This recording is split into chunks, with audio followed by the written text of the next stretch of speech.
who's been messing with everything. It's been Agatha all along. I'm sorry, that's in my head. Woo! That's how I'm introducing the podcast this episode. You probably don't have the rights for that, but why not? I don't give a shit.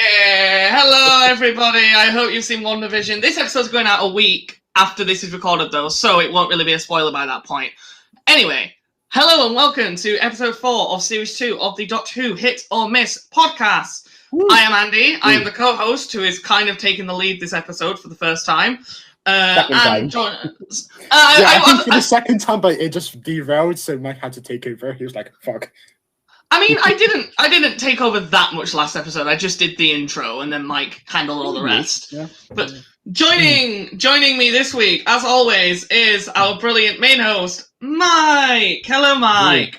And I killed Sparky too. Okay, that was actually quite delightful. Oh, how are you doing this week, Mike? Apart from obsessing over WandaVision like me. Obsessing over all things Marvel as always, but yeah, otherwise good. I had a much better week in terms of getting my technology to work. So the actual episode that will be going out tomorrow has been saved and uploaded and ready for about 6 days instead of being done 2 days before. So I'm way more on top of it. And joining us both as our guest this episode is a returning voice who you may have heard a little bit of there. It is the original creator of the podcast. It is our Lord and Savior. It is the one we all owe our careers to. It is God. Will. Hello, Will. Hey guys, I'm sorry I can't give a more impressive intro than that because I'm literally sat here freezing in a blanket and shitting myself because I haven't done a podcast for about 2 months. And he's Bristolian, so you know. Oh my God, don't do this to me. So anyway, Will, apart from being absolutely freezing cold, how are you this week? I'm doing well. I've been watching a lot of Doctor Who. Unlike these other two that claim they're Doctor Who fans, going on about bloody Marvel and ASMR behind the scenes, I actually watched some classic Doctor Who. It's a rewatch, of course. I've watched it before. And my God, William Hartnell isn't as good as I remembered. Well, don't get into it too much because there might be a couple of things coming up in the hit or miss to, okay. We've had a lot of conversations that I thought might make interesting discussion because we've been back and forth on Discord while you've been doing the big rewatch. And I've been watching Doctor Who stuff. I mean, it's Doctor Who related, but I was watching the special features on Fury from the Deep. So I heard the Slide audio drama, which I recommend for anybody, by the way. And I recommend that Blu-ray, that 3-disc set, because it's fantastic. But yeah, I digress. Cool. So, news in the Doctor Who universe this week. First story that we have is that Big Finish have announced the upcoming release of Doctor Who the audio novels, described as enhanced audiobooks with specially composed music and sound effects. The estimated duration for each audiobook is at least 6 hours, producer David Richardson has said. He's been quoted as saying, "I grew up reading the Doctor Who Target novelizations. They were and remain to this day very close to my heart. And it occurred to me, what if we were to do audiobooks of brand new adventures that are authentic in every way to the era? The kind of stories that we could have had on TV, and here they are. Scourge of the Cyberman is the first, a dark, thrilling tale that absolutely drips with atmosphere and menace, and there are many more treats to come. Released in July of 2021 and available to pre-order now, Scourge of the Cyberman is a 6-hour epic featuring the Third Doctor and Sarah Jane Smith battling the cybernetic monstrosities on a futuristic off-world sea base. The story is written by Simon, I can't say that last name, Guerrier, I think, yeah. Guerrier, and narrated by John Coleshaw. Ooh, with Nicholas Briggs as the voice of the Cyberman. This range is only available as a digital download with at least 5 more releases planned. You can purchase a bundle of the whole range for £99 to be downloaded on the release of Scourge of the Cybermen. All Scourge of the Cybermen can be pre-ordered as a single release now at bigfinish.com, costing $17.99. Thoughts on this story? That sounds awesome. I can't say I've read any of the novels. Well, I've read some novels, but not, the Target novelizations with the illustrations. However, that sounds awesome. Bit steep, pricey-wise, but awesome. I would say the same, but if you're talking 6 hours for 18 quid... Yeah, that's what I was going to say. You got to think about contracts as well. It's more than fair.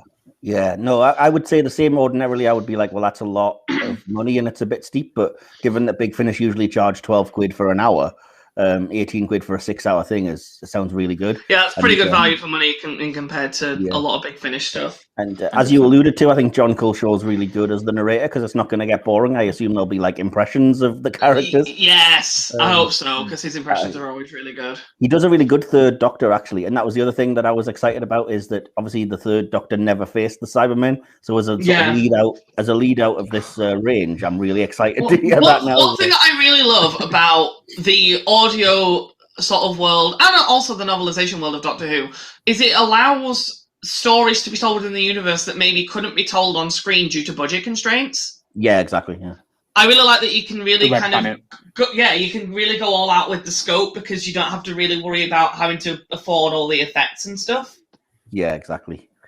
So that's always really good.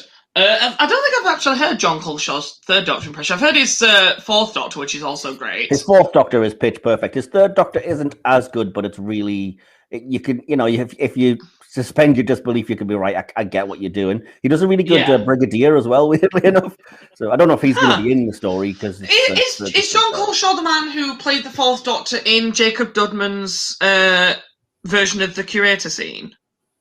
Probably, but I haven't seen it, so I can't comment. Have you not seen that? I am sending you that. Oh, that was awesome. Jacob Dudman is a. I know who Jacob Dudman is. Yeah, he does an incredible 11 impression. He does. He's fantastic. I've got a lot of what was it called? I think it's called Regeneration Impossible, where he played the 11th and maybe the 12th Doctor as well. Yes, I think so. But yeah, listen to that, and it's fantastic. He's so good at the 11th Doctor. Okay, so the second story for the week. Available now are brand new additions to the Doctor Who Build-A-Bear range, launching a brand new Dalek plush along with a 10th and 11th Doctor costume plush.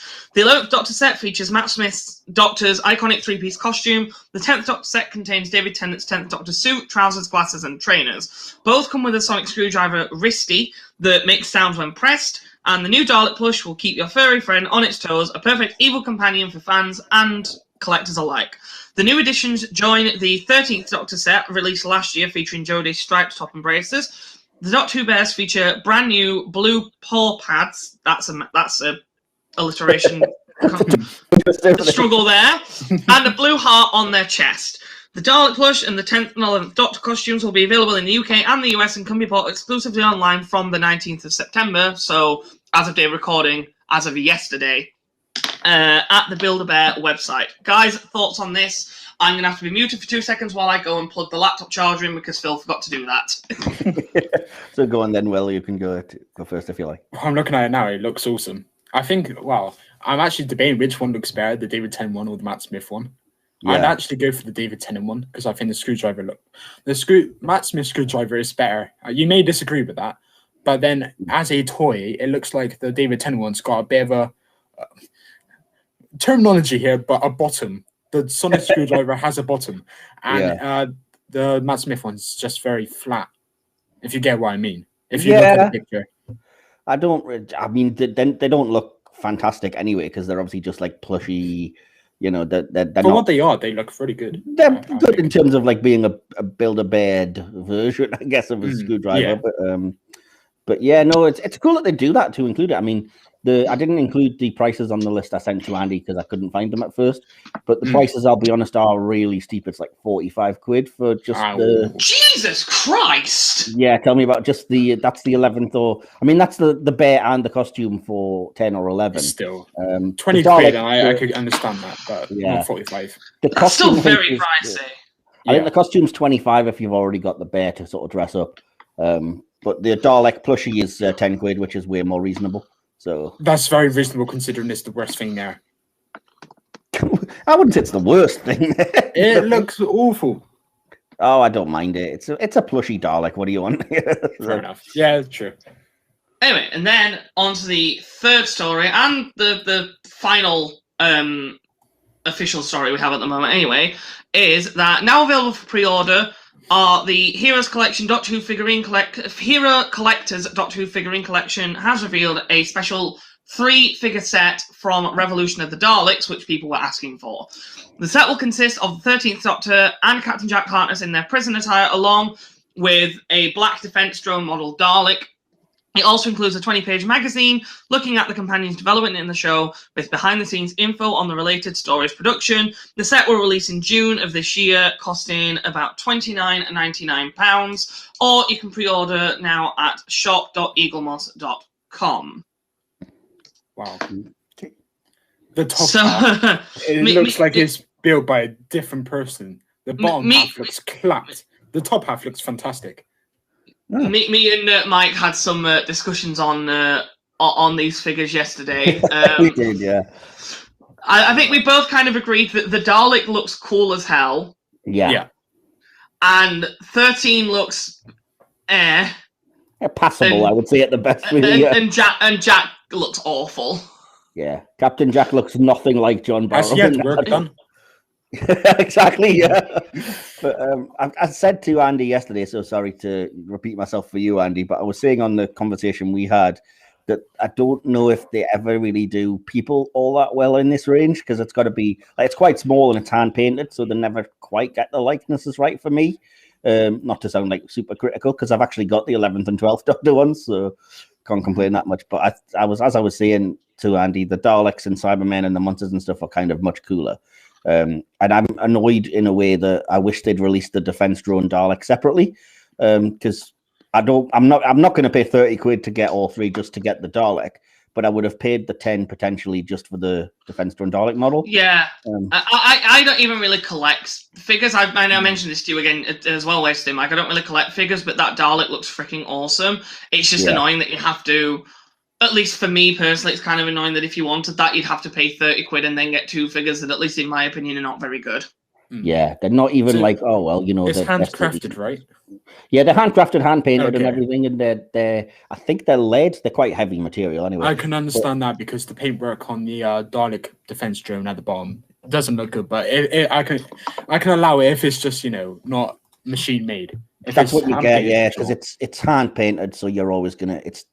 That's kind of the trade-off for the human touch is that it's never going to be like 100% perfect because naturally, it's done by hand. So, but no, I mean, I did remember you saying, Andy, that you wished it was, because we should really say we have looked at the pictures, and you wished it was the Dalek drone with the red lights because it's the blue light one. Yeah, I really like the idea of it being with the red lights, just because I think that's a nice starker contrast to the black, especially because, like, all Daleks, at least all the modern Daleks, have had usually a blue light motif, whereas these ones were red, which was different and unique. And then I said, how cool would it have been if maybe it had been like not a hollow figure, but if it had been a figure with an actual light inside and you could change the color? Yeah. I'm surprised they haven't, although some people would say it's because the show's not popular, but I'm surprised they haven't done a toy where you can just change the color of the lights on it that was an actual like toy. Excuse me. But I'd get that. That'd be really cool. I'd get that, yeah. Yeah, totally. But I would also say I'm hoping that the reason that it's not the red light one is that maybe Eagle Moss might release that separately as a single release, and then I can actually just buy that for a tenner instead of. Yeah, actually, that's a fair point. If they do release that one as a separate, so you can have both the blue and red lights, at least then you can get the red light one by itself. Yeah, which I would probably do in that case. So. The other thing I just wanted to, going back to the whole collectors thing, is that Mike and I mentioned yesterday in just on messaging that we both collected the Battles in Time cards. Yes, because I'm much more of a card collector than a figure collector. Will, did you ever have any of the Battles in Time set? I'm googling it now, and I do. Yes, I have a whole stack of them upstairs. I have so much of those cards, like lying around somewhere in this flat. I know. I'm pretty sure I had 2 of the TARDIS carriers, and I've still got loads of loose cards. I could probably go behind this sofa and pick out some of them now. I loved looking at the statistics they gave them for intelligence and fear factor. Yeah, and I thought, okay, I kind of agree with that. And then it was like some really odd ones, and I thought, what the hell? That's not that score for scary. It's not even scary. This is how obsessed I was with this with these cards. I can probably still remember some of the stats and some of the effects that some of the cards had. I remember like meticulously trying to hunt down all the ultra rares because they were the holographic ones that change picture as you move the card. So I remember the TARDIS was one, and when it was like the TARDIS from, I want to say, Parting of the Ways, so it was like the vortex opened up, and then there was like Slovene transformation where like it unzipped, and then I think there was one for the Krillitane that did that. I know there was a Vesper form card that was the Vesper form changing between human and the big wasp thing. Anyway, I digress. They were really cool. I loved them. I was gutted when they stopped. That you know, the Doctor Who cards now they're offering for like 200 quid, and they're all virtual cards. Oh yeah, that's rubbish. Yes, that is right. It's like 200 quid for about 60 or 40 of these cards, and they're all virtual, so you can't even have them in real life. That's the part I don't understand it. Like, if it was free and it's just a fun thing to do, fair enough. But as a card collector, do you really get the same enjoyment out of like, ooh, card is on my computer? You know, and each card is worth like 3 quid, and it's so weird. Yeah. Anyway, sorry, go on. Talking of the Battles in Time cards, though, did you have the Scratch and Sniff Slovene card? I probably do. I do somewhere. It was so bad. Wasn't it meant to smell like pickles or something? It was kind of musty. I don't know what it was. I assumed it was supposed to smell like a fart, but I don't know. Yeah. Do you guys have that TARDIS, and then you got the badge pins that go inside? No, I've got a TARDIS. I don't know about the badge pins. Yeah. Let me grab a picture and I'll send it to you guys on the Discord group chat. I'll be 1 minute. Okay. Basically, you got this TARDIS box, and then you could sign up to this newsletter thing on some Oh wow, thing. that's new to me. Never seen that. Yeah. And then they sent you stuff like every month or so, and then you could put it into the collection. But there's these badges on all 4 sides of the TARDIS, and it's so awesome. And I still did. It was my nan who collected them for me, as in she subscribed to their newsletter, and I could just open the packages, and it was so awesome. So depending on Mike's editing skills, he can chuck that picture into the edit. I'm probably going to, I'll do my best. I can see Amy Pond in the top left-hand corner, so I'm already happy. Oh, they are so awesome. If I actually got it out and cleaned it up, it would probably go for good money, but I'm keeping it. I was just going to say, how messy is your room? No, that's the dirty corner. I will be honest, it has crossed my mind sometimes, like, I wonder how much Battles in Time would sell for now. Like, if I sold my entire collection. It depends where you go to, because I know there's actual comic and card collector sort of conventions that you can go to and sort of sell them, and you probably get more. And there are people who just say, like, this single card for 3 quid on eBay, and people do stupidly pay it. But as you say, it's a question of would you really want to? And thanks, Andy. I will chuck back to you for the review. Just before we carry on, I wanted to mention that I did put out a few polls on the Hit or Miss podcast Twitter page, just asking kind of how we could potentially improve the podcast going forward. If the news was your least favorite section of the podcast, I'm so sorry. Well, the news and then a random bit. It was nobody's favorite, but nobody wanted to lose the news section, so that's why I kept sort of kept a little bit of that in. That's good. Yeah. But no, I think one of the biggest takeaways, which is why I'm bringing it up from the polls, is that nobody really liked the On This Day section, and a lot of it's just kind of wasting time, I guess, for want of a better way to put it. So we have, or rather, I have took the executive decision to lose the On This Day section, but with the exception of if there's anything kind of notable, like a big 50th anniversary of an episode or something, I will mention it. And I decided that it might be worth doing. If anything happens on a particular date in universe, I could maybe shout it out, because it would take a lot less time and it might just be a fun kind of alternative. So I do actually briefly have an On This Day section just for today, which is, if you're listening to this, it'll be February the 28th. So let me just say that on the 28th of February 1981, the 4th Doctor and Adric landed the TARDIS by the side of a motorway to measure a police box. Air hostess Tegan Javanka stumbled across the TARDIS on her way to work at London's Heathrow Airport. The TARDIS took off with her in it. The Doctor and the Master later confronted one another on the Pharos project. The Doctor slipped and fell and then regenerated into his 5th incarnation. And obviously you know that was Logopolis. So on the same day, the TARDIS materialized on a spaceship where the 5th Doctor and Adric found Urbankans and human androids. The Doctor saved the Earth from the leader of the Urbankans, Monarch, who had planned to poison humanity in order to steal equipment needed to travel in time. Having decided they'd no longer have any place on Earth, the androids decided to pilot their ship to a new world and continue their lives there. And that was the episode 4 to Doomsday. And the reason I mentioned the first part of this in particular This was one of very few instances in which a Doctor Who television story, namely Part 1 of Logopolis, took place on the same day as its broadcast, 28th of February 1981. Other such examples are 25th of December 2009, The End of Time Part 1, 1st of January 2019, Resolution, and 26th of June 2010, Will's favourite episode, The Big Bang. So there you go. Oh, man. Just a little bit of interest, I thought, to keep us, just a little tiny section for the on this day. Sorry. So if you guys have nothing to add about that, I guess. Anyway, we'll move on because I have got a hit or miss section. I've got 10 hit or misses because people seem to like that and seem to want us to go for a little bit longer with that one. If nobody minds. I think this was like the front runner in that poll for a long time, like favorite section. It was, and then the review randomly just took a massive sort of lead and then ended up winning out of nowhere after coming from behind. So hey, either way, that's the two big sections, hit or miss review. So anyway, so neither of my sort of co-hosts here have heard any of these, so it's just literally going to be a first reaction. And I do have my co-host, the soundboard, ready and raring to go. The only one he really cares for. Yeah, we're disposable. The only one anybody cares for. So the only reason I'm still here, I think, Will was like, "Oh, I'll let you host if you want, but bring the soundboard." I did not say that disclaimer. No, he wouldn't. I did.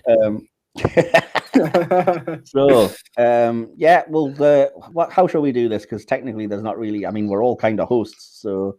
How about I call it out and then I'll go to you, Will, since you're kind of the guest, then Andy, and then I'll give my thoughts at the end, yeah? Objection. What's that? Andy first. Okay. I'm going to go first. Chucking you in the deep end, mate. I'm so sorry. Okay, I'll let Andy go first, then we'll go to Will and then me, since he's technically our boss, I guess. What? Don't keep this. Oh, crap. Go for it. So... number 1 out of 10 in the hit or miss section is a character we referenced in the news of last week, and that's the character of Journey Blue from Into the Dalek. Andy. I'm trying to remember Into the Dalek. It's the she's one of the lead characters for Into the Dalek. Soldier woman character from Into the Dalek, yeah. Ah, yes, I recognize her from her picture. Okay. I mean, I don't have anything bad to say about her. She was fine, so I guess it's a hit. I don't necessarily think she's particularly like very memorable, but she was fine. And Zawe Ashton seems like a fine actor, so I don't really have anything bad to say. So I guess it's a hit. Hit, a soft hit. Okay, fair enough. Yeah. Will. Soft hit for me. I was going to say it's a dreadfully average episode, Into the Dalek, I believe. Yeah, I'm not a fan. But I think her interaction with Capaldi in the TARDIS near the start was superb, and I think Capaldi should have stayed like his Series 8 Doctor more. Disagree with that, but okay. Well, the thing is, with Series 8, it's less to do with Capaldi being dark than it is Clara, because Clara often made him angry and made him into that just annoying, well, not annoying, but just, dark.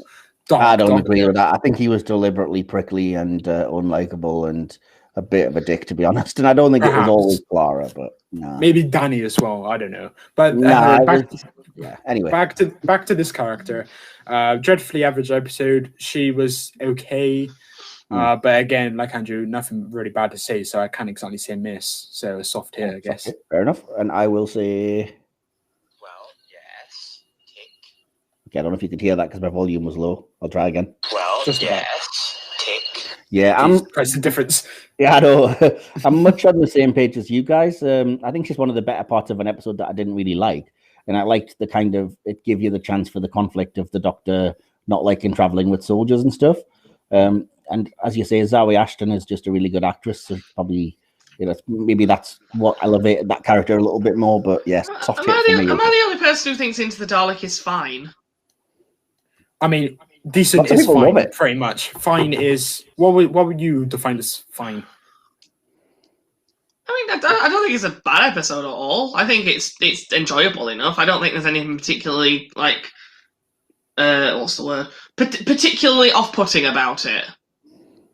Yeah, but 5 out of 10. If you consider that fine, then sure. But 5 out of 10 for the. Okay, I'd probably give it like a 7. Just something. Fair enough.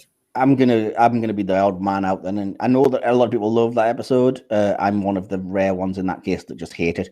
I'd say 2 or 3 out of 10. I just didn't respond to it in any way. That's fair enough. Fair enough. Yeah. Yeah, I didn't like it. But then I have that issue with a lot of season 8, particularly the first half. So I really like season 8, but anyway, that's not what we're here for. I really will like say though, season 8. I do like that.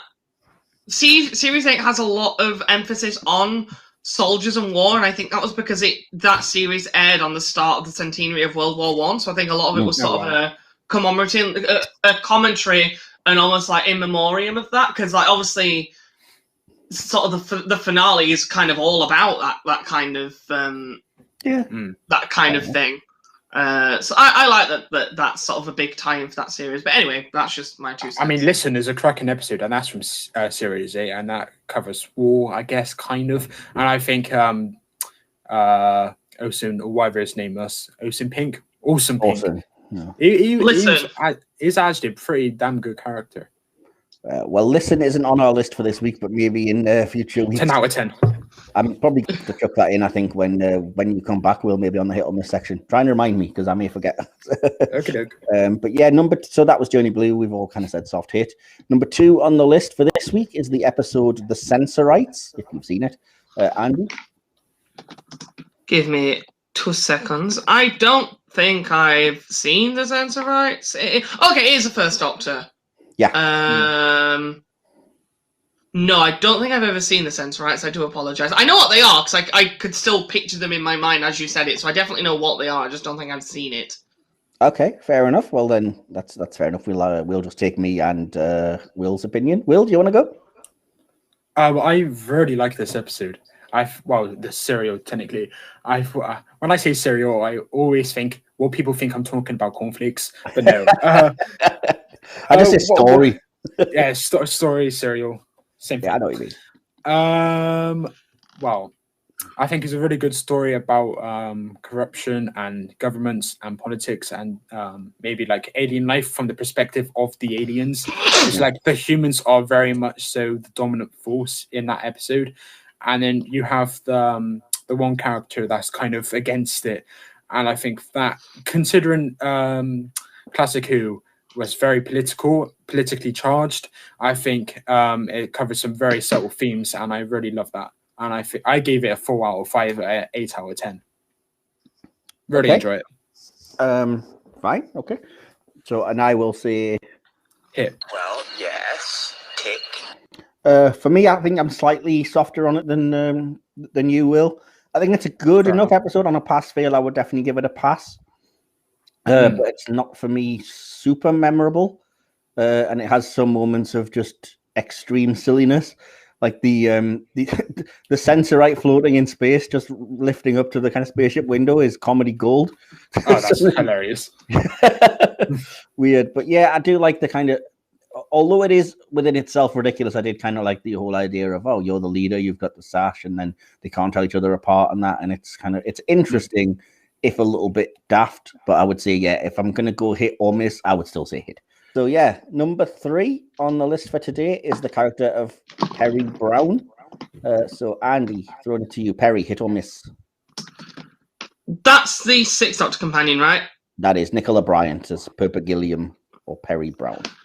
Okay, again, you already know I haven't seen that much of the 6th Doctor, but what I have seen of him, I don't mind Perry. Perry seemed fine. From what I remember, her exit's kind of grim, if I remember rightly. Well, that's a source of controversy because it's grim and people were like, oh, I like that. It's surprisingly grim. And then at the end of the serial, it's like, no, we lied. She's fine. Yeah, true. A lot of people hate that kind of bait and switch. Yeah. From what I have seen of her, it is a soft hit. Okay, cool. Will? A hard hit for different reasons. Yeah, we know exactly what your 2 reasons are for liking the character.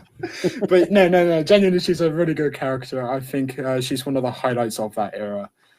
She's not fantastic, but she is a good companion. Hit for me. Okay, and I will jump in and say, Fantastic. I really like Perry. I don't know why. I haven't seen Trial of a Time Lord in full fairness, but I know she's only in like half of that. But I've seen every one of her stories, I think, from the previous season, except maybe Twin Dilemma because it's got such a bad reputation. But it's surprising to me how good Nicola Bryant's American accent is. You wouldn't know she's not American, really. She's a really good actress, and like I said, I'm trying to think off the top of my head the episodes I've seen, but yeah, I liked her in Revelation of the Daleks, liked her in Attack of the Cybermen, Vengeance on Varos, even the Two Doctors she's good in, even though a lot of people on that aren't.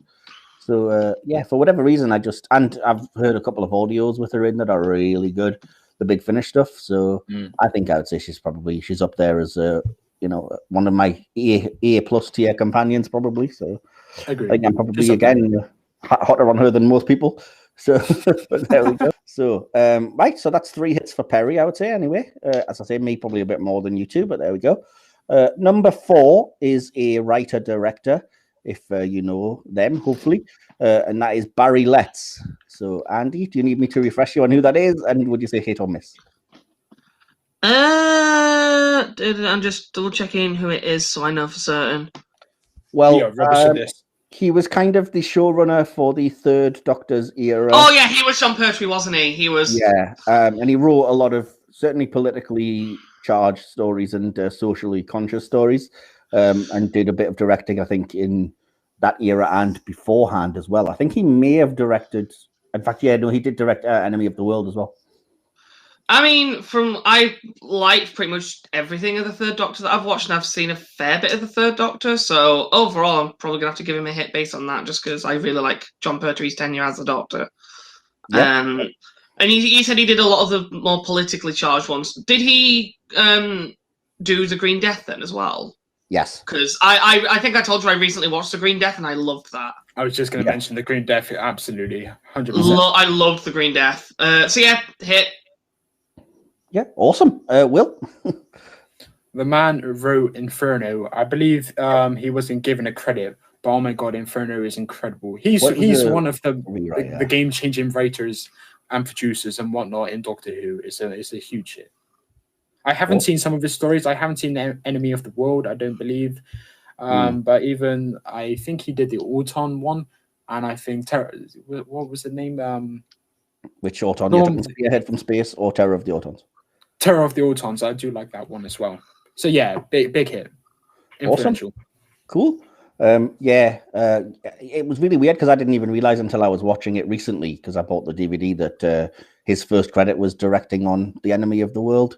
And I think he may have sadly died before they recovered the episodes of that as well. So we could only really ever talk about the one surviving episode, which he at the time said in all the interviews was the weakest of them as well. So I was just thinking about this like a couple of days ago. Imagine being an actor or working on the show in his early days, and then finding out that they've wiped the records of it, and then dying without knowing about all of this kind of future. Whereas people are celebrating your work, and it's like Vincent van Gogh, but not. It's just like a more modern version of that. And I just think that must absolutely suck.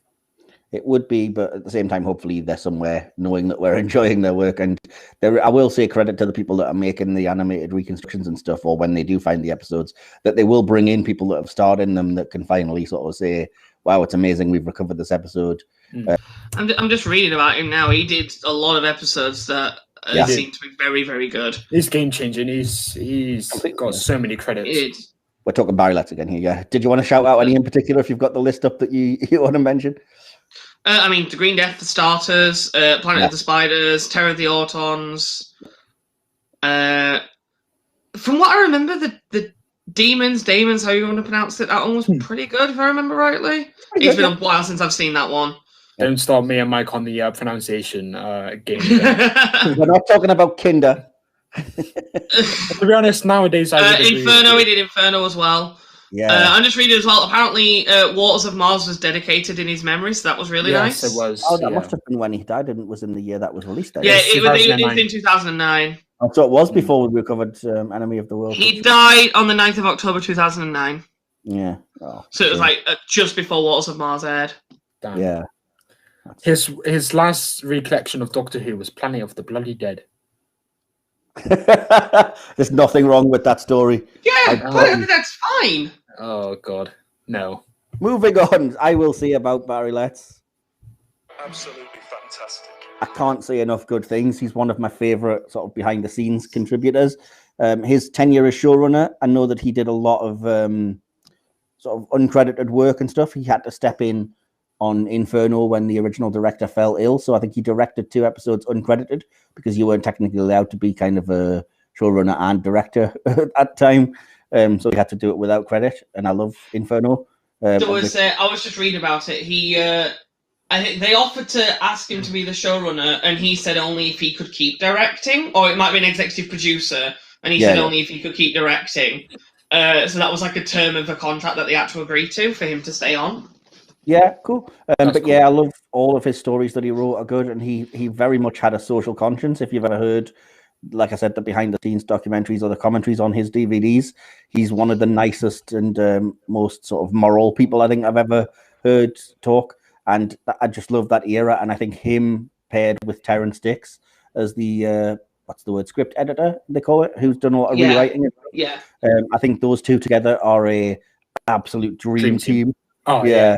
Can't agree enough about that. So yeah.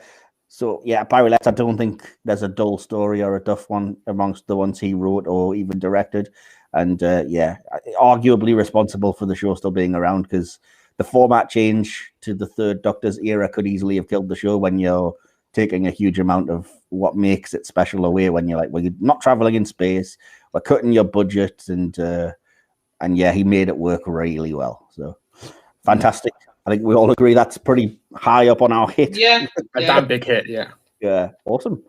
Number 5 is just especially for you, this one, Will. Oh, God. There's a couple like this, but this is the first one. And that is the story of the Space Museum. So, Andy, we'll give him time to think and come to you first if you've seen it. 2 seconds. Oh, okay, yeah. No, I haven't seen the Space Museum. Crumbs. I should probably have checked these with you first. It's fine. I don't mind. Oh, well. Will, do you want to give your thoughts? Damn, I'm trying to find my review. Did you have a review? On Airbox, yeah. So this is what I said about the Space Museum. Thus, the Moffat era was born 44 years in advance because it was very timey-wimey. So, Andy, if you... What do you mean, how dare you? Andy, if you... I know more you're not nonsensical than even Moffat's timey-wimey crap. Sorry. But I did like 2 reviews, and I could read out those reviews if you'd be interested. I agree with both what these people said. You agree? Go for it, yeah. The story starts off brilliantly with a genuinely mysterious and atmospheric episode 1 that is coincidentally very similar to a short film that I made. I don't care, mate. However, this disappointingly devolves into a painfully mediocre, bad haircut dictators versus weird eyebrow rebel story with very clumsy action scenes, which I absolutely agree with. The action scenes near the end was absolutely dreadful, anticlimactic as hell. Often with William Hartnell stories, the fight scenes are very anticlimactic, except from the chase where there was a battle scene. And nonsensical dialogue. Some of my favorites include 2 and 2 makes 3, and you have to be patient because it won't take long. On the other hand, the scene where Hartnell pretends to be a Dalek is undeniably charming, which I agree with. That's the iconic moment. Yeah, it's ridiculous, but it's still kind of funny as hell. And then this guy actually liked my review after I liked his, which is nice. He gave a 3.5, and he said, I like how the story introduces the more complicated nature of time travel. It is truly a well-paced space adventure, and that's what the show is all about. And I completely agree. And I personally said, Moffat era is born 3 out of 5, 6 out of 10, soft hit. Okay. In which case, I will come in and poop all over your cornflakes. It's bad. It's just bad. It's a miss for me. I'm sorry. The whole time traveling stuff doesn't hold up to any scrutiny. It doesn't make the slightest lick of sense. The acting in it is dreadful. The special effects are woeful. The supposed space museum is one room with a Dalek and a couple of props in it. Yeah, the guest cast are atrocious as the kind of rebels, except Jeremy Bulloch, I will say, who's makes his first appearance here, who would go on to be in The Time Warrior and to be Boba Fett in Star Wars. He's good. He's the only good guest cast member. And then, yeah, as you said, the ambitious supposed fight at the end and everything, it just comes off as cheap and nasty. So for me, I would say it's a miss. I'm sorry. Number 6, before we get anywhere further, is the Yeti. Which this was one of the couple that I put in that Will had suggested. So, Andy, the Yeti, what do you think? This is from Abominable Snowmen, isn't it? The Abominable Snowmen and with the Great Intelligence, I want to say. Yeah. Oh, yeah, I forgot it was in the 5 Doctors as well. Yeah, it's fine. I like the appearance a lot. I think it's kind of for what sort of time period the show was in. I think it works fine. So yeah, overall, I think it is a soft hit. I think it works for what they were going for. Okay, cool. Do you want to take the next bit then, Will? Yeah. Mike Green mentioned this in the 5 Doctors review. It's so weird that this creature is classed as iconic by so many people. It's just weird. It's so iconic, and I think why? I mean, yeah, I completely agree with Andrew. Though it was fine for the time. It does actually look pretty cool, in my opinion. It looks very retro, looks really cool for the time, and it's a soft hit for me as well. But I don't know why it's iconic. Okay, and I will again be the one that nobody will like. It's bad. Again, it's a miss for me. It's bad. The fact that the costume just looks, it's ridiculous. It's not convincing at all. Yes, retro. Looks cool. I know it's the 60s and it's retro and everything, but I mean, it's just like it's somebody wearing a carpet, and the fact that by the time of the 5 Doctors, the costume was so poor that it had faded into almost like disrepair, and they had to shoot it from certain angles because it was just tatty and falling apart. It still amazes me that about that, because they said it completely deteriorated over the years, and I thought it's only been about 15 years. I know the conditions probably weren't great, but how does a costume get destroyed just by the damp? What materials was this thing made out of to basically dissolve? Well, it looks like it was made out of a bad 60s shag carpet that somebody just chucked on top of a stuntman or something, you know. But no, someone rushed to Dunelm and got like the cheapest carpet they could find. Exactly, yeah. But no, I don't like it because there's not really anything to, like you say, I don't get why it's iconic. It's not like it's got a particular scary look. It doesn't have a face or anything. The idea of it being a robot is kind of cool, but they don't even do anything with that. And in terms of a representation of the Great Intelligence, I think it makes that particular thing look weaker by comparison as well, which I don't love. Although I know a lot of people love the Yeti and those stories and everything, and I'm not pooping on there. I like the idea of the stories. I just think if you're talking about the Yeti as an effect, for me, it's a miss. Fair enough. Okay, so moving on. Number 7 was another idea that Will sent me, and that is the Stephen Moffat era mini-sodes. So I'll come to you first, Andy. And what do you think? I am just looking up what the list of those. So there's a lot of them. I know there's a lot. Yeah. Should we exclude prequels for this one? No, that's a mini-sode. But by mini-sode, I meant like Did you mean like the River Song stuff? The 2 Amy's, Good as Gold. Space Time, Good as Gold. Well, there's, like I said, there's the whole Pond Life. There's all of the River Song and the Doctor stuff on the Blu-rays and DVDs. However you want to interpret it, go for it. Yeah. I mean, I just generally enjoy Stephen Moffat anyway. I know he didn't write all of them. I should say, by the way, that I'm not including, when I say Stephen Moffat, I mean his era, so I'm not including like Curse of the Fatal Death or even... I know. The Moffat era. So just looking at the list, what have we got? So we've got Space and Time. I know I've seen... Which one's the one where... Because this line always makes me chuckle, even though it's kind of very Stephen Moffat writing a woman. That part where there's 2 Amy's and like one's like... they're flirting with each other. Which one is that in? It's either Space or Time. Oh, it's one of those two. Just because I automatically thought of that. Oh my god. I think it's a nice. I think overall it's a hit because it's a nice idea to have sort of some supplementary. So even if it's nothing serious, even if it's just only a few minutes. Just having those sort of like supplementary mini episodes that just sort of pad things out between episodes to give you a bit more context to what's happening. I think that's kind of a nice idea. Plus, like, I guess if you count it, that also gave us Night of the Doctor, which is brilliant. Pond Life was maybe I'm a little bit biased because I love Amy and Rory, but I thought Pond Life was okay. I remember Space and Time being quite funny. Wasn't there also one? Yeah, Clara and the TARDIS. This is, I think, around. And then Rain Gods is the one with. Sorry, I'm just looking into this. Is Rain Gods the one with 11 and River? Yeah.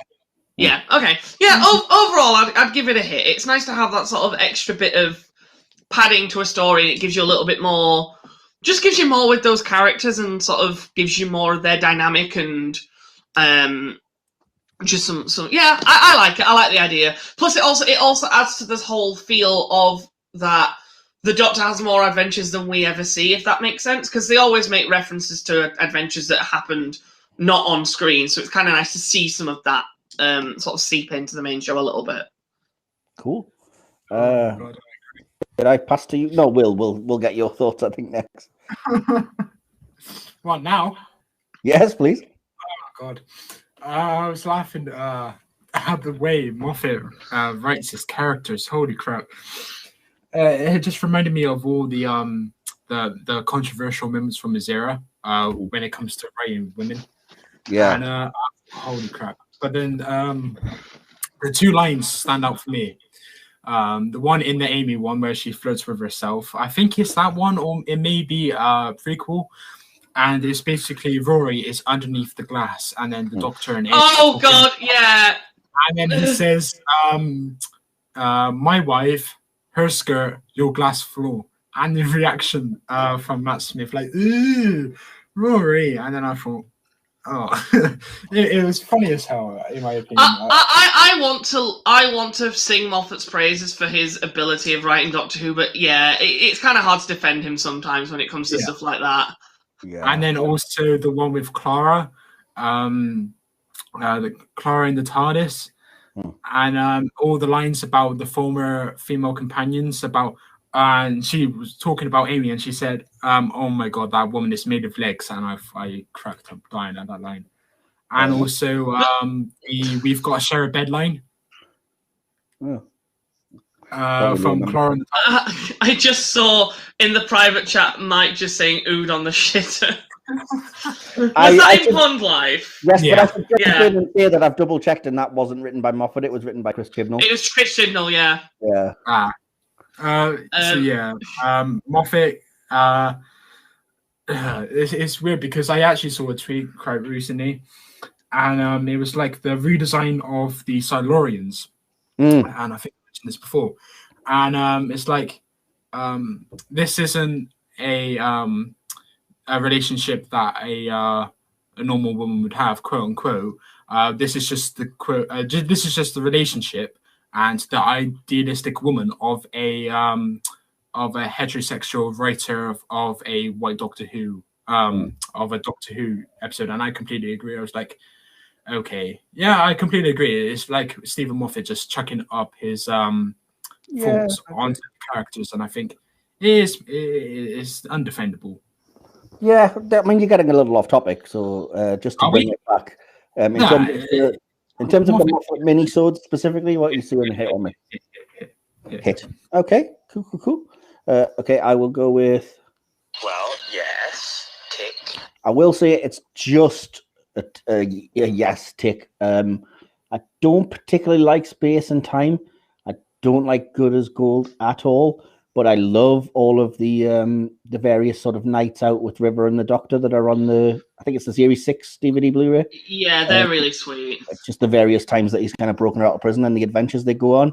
And there's a lot of them. And if we are including prequels, I like the few of those that the Moffat era gave us, whether it be Asylum of the Daleks, Magician's Apprentice. There's a couple of other ones that relate to other things, like you said, Clara and the TARDIS, which is okay. Clara and the Whisper Men, which is pretty good. None of them are really sort of super consequential, but I think overall, there's more of them that I would say are good than bad, and they're kind of inoffensive for the most part and just exist. But mainly for the Doctor and River, like sort of expanding their relationship and showing us some of their dates and the stuff that they allude to, that's what pulls it into hit territory for me. I'd say Night of the Doctor as well. I was going to say, of course, it's just one that I don't think we mentioned, and I think that's a cool. I mentioned it briefly. Yeah, Night of the Doctor's awesome. Oh, yeah, and speaking of that as well, on the same subject, I really love, is it The Last Day, the 50th anniversary short of the Fall of Arcadia? Yes, that one's good. Also brilliant, yeah. So, yeah. The one line I've got stuck in my head now, I think it is from Space and/or Time. I can't remember which one, but it's where Amy's flirting with herself, and that 11 literally just goes, "So this is how the world ends. Pond flirting with herself." True love at last. I just really don't. I don't get that kind of it's like true love at last, and then he turns to Rory and says, "Sorry, Rory," and he says, "No offense taken." That's not funny to me. I'm so sorry. I find a lot of 11 and Rory's banter quite funny, but again, going back to what Will said, it's just Moffat wasn't always the best at writing female characters, so it was always a little bit awkward when it was when it involved like Amy or Clara. Yeah, he got a bit carried away at times, but yeah, I think chemistry held it together. I think he did a lot better with Bill. Definitely, because that basically kind of all disappeared with Bill, I'd argue. For the most part, but there's still a couple of moments for sure. Yeah, anyway, so we're getting slightly off topic. Sorry, yes. We can discuss more of that at any time. Certainly, it's a hot button topic that a lot of people talk about. So, hey, we all have our views regardless. Number 8 out of 10 for today is the character of Ian Chesterton. Hit or miss, Andy? Ian's great. How can you not like Ian?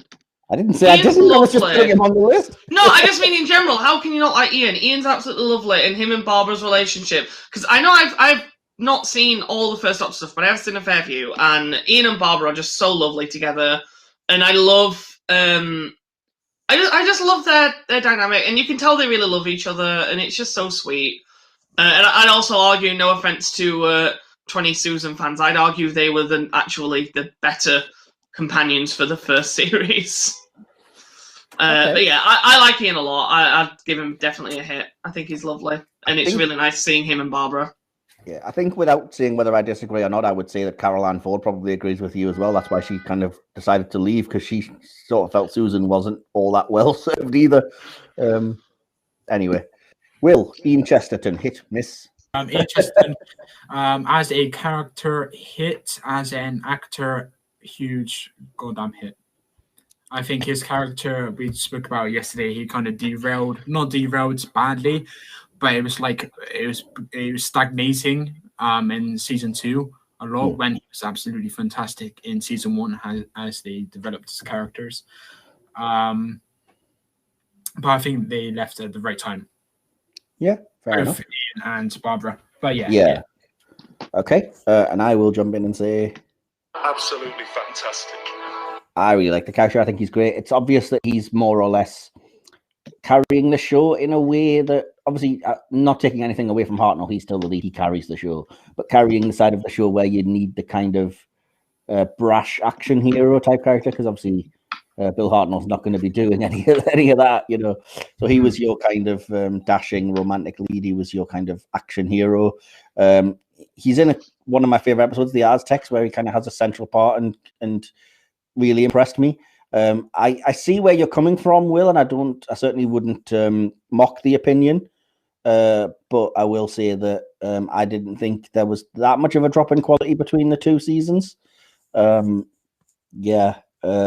for Ian and Barbara, but Ian was always it impressed me that he was practical but kind, and like you said, William Russell was a fantastic actor. Maybe they did leave at the right time. I think Peter Purves was a good replacement, but that's a different topic. There's not really much else to say. I think Ian as a character, I mean, like I said, the characters that began the show are the reason it still goes. And so that character is definitely a massive hit for me. Number 9 on the list, I'll just go to you, Andy, while we're waiting on him, is the episode The Beast Below. What would you think? Hit or miss? Okay, so I feel like this is not a controversial but an unpopular opinion. I think it's a huge hit. I really like that episode quite a lot. Right. And to be fair, I feel like part of that may be down to nostalgia. I think I mentioned before how if I may go on a little bit of a ramble just while we're waiting for Will. Oh, it's back. Okay. I'll keep it concise then. I think I've mentioned before on the show how music speaks to me like massively in any form of medium. Yeah. And I have very fond and nostalgic memories of that scene of Amy hanging out of the TARDIS while her theme plays. Yeah. And I love that scene so much. Plus, I think Amy's theme is beautiful anyway. But I know that's just a part of the episode, but I have, that scene just speaks to me on in a lot of ways. I just love it. But overall, I think The Beast Below is fine. I really enjoy it personally. I know it's not to everyone's taste. I remember when it first finished, or when it aired, I was like, that's probably. I was a bit surprised that Moffat wrote it because it didn't feel as spectacular as everything else he'd written for the show prior. But the more I've watched it as I've grown up, the more I do like it quite a lot. So yeah, I'd say it's definitely a hit for me at least. Definite hit. Excellent. Will, are you with us? Did you want to give your thoughts? Yeah, I'm sorry. The doorbell rang and is selling something, and it didn't just out here. I didn't want it to be caught up on the mic. Anyway, The Beast Below. I think you know my opinions on this, both of you. I really like it. I don't really like it. I like it so much to say it's a hit. I think Matt Smith nailed his performance. He got angry, and I think that was one of his most convincing performances of anger, because I think in the Angel two-parter that came right after, I think it's more to do with the script and direction perhaps, but in that episode, in the second part of that episode in particular, when Amy's walking in the forest, it's a tangent, but just indulge me for one minute please, and he shouts a river. I'll start the stopwatch. And the first point of anger, it was really convincing, but then he shouted again, and I was like, okay, it was the same angle, it was the same emotion. I was like, that could have been better. But in The Beast Below, he delivered his emotional range perfectly, from extreme anger to duality to remorse to feeling sorry for Amy at the end, and the hug, and then the bittersweetness of it. His performance was excellent. As for the story itself, it was decent. I think it could have been a bit better, but again, Andrew said it's not a typical Moffat. It wasn't spectacular in that sense, which I actually kind of like. It was different from what his usual scripts were, like timey-wimey stuff like that. So I think it was a nice change of pace. And I always think when I rewatch it, List 10 could have been River Song. Their voices and the demeanor of them both were very similar. I was literally about to say, I completely forgot to mention, another reason I like this episode is because Sophie Okonedo plays Liz 10, and she's great. Yes. We're not a really good character, but a well-performed character, not fleshed out as much as I would have hoped. But it's a 45-minute episode. It's more about the whale and just like the morality of Amy trying to get him away from the situation, and that was the focus, and quite right. So it was a decent message. I'd probably give it I'm waffling, I'm sorry. I'd probably give it like a 7 out of 10 hit for me. Okay, so that's a hit. Fair enough. Yeah, well, I keep saying everything's crap, so I'm just going to say it's terrible and I'll move on. But no, I'm actually kidding. I just wanted to try and. My heart sank. I was like, this guy is taking the piss. I just wanted to try and blindside everybody for a second. No, I would actually. You should have known when I didn't actually contribute the soundboard that wasn't my actual thoughts. I will say. Fantastic. I really like it. It's the episode probably that I've watched the most out of season 5, which is a season that controversially I don't particularly like. But the Beast Below, I was What? Andrew, have you not seen his ratings? I have Don't to go back in the thousands of messages and I have to screenshot that thing. Most of them, oh my god. Oh, I don't even want to get into it. We're gonna have a scrap. It angered me. It angered me so much. I'm sorry, guys. There was like 3 good episodes in Series 5. What? There's more than 3, not many more, but anyway. Yeah. Oh my god, fuck you! How dare you? It's like 7 bad, and I thought, oh my god. I just don't like a lot of them. I'm sorry, I didn't respond to the whole magical daydream fairy tale crap. Anyway, the Beast Below, I was on the same page as you guys at first when I first saw it, because I was very much like, oh, it's a Moffat script, and it's not like blow you away, crazy twists and turns and stuff. And it follows the 11th hour, which I think is just as close to perfect a Doctor Who episode as you'll ever get. But watching it back, there's really good stuff in there that I think everybody overlooks. The whole, you ignore the cries. You can't interfere with everything unless there's children crying. And, the Star Whale was the last of its kind and lonely, and it just made it kind, being a reference sort of to the Doctor. And, I'll have to just euthanize this thing and then I'll find another name because I can't call myself the Doctor, which, thinking about it now, is beautiful foreshadowing of the War Doctor, like years in advance. There's so many layers to that story. I don't particularly like Liz 10 or Sophia Okonedo's performance, but to me, that's not the part of the episode that really sticks in my head. And I will say that the monsters, the winders or grinders, whatever, are pretty crap and don't make a lot of sense. So yeah, I like the concept for the Smilers. They just don't really do anything. Agreed. It doesn't make sense. How do they have like 3 different faces? Where's the third one? I don't get it. I don't know. The logical side of my brain can't reconcile the fact that it has 3 different facial expressions, but only 2 sides. So it doesn't make sense. I mean, that's more than our politicians. There we go. Controversial. Ooh, bit of satire there. But yeah, I'll move us on because I'm aware we're going way, way, way long, as we always do when us 3 get together. But yeah, massive hit, I would say, for The Beast Below. Not a 10 out of 10, but very close. I would say probably 7 or 8. Let's give it out of 10.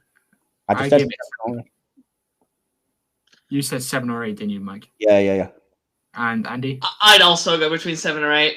Yeah. Well, wow. It's good.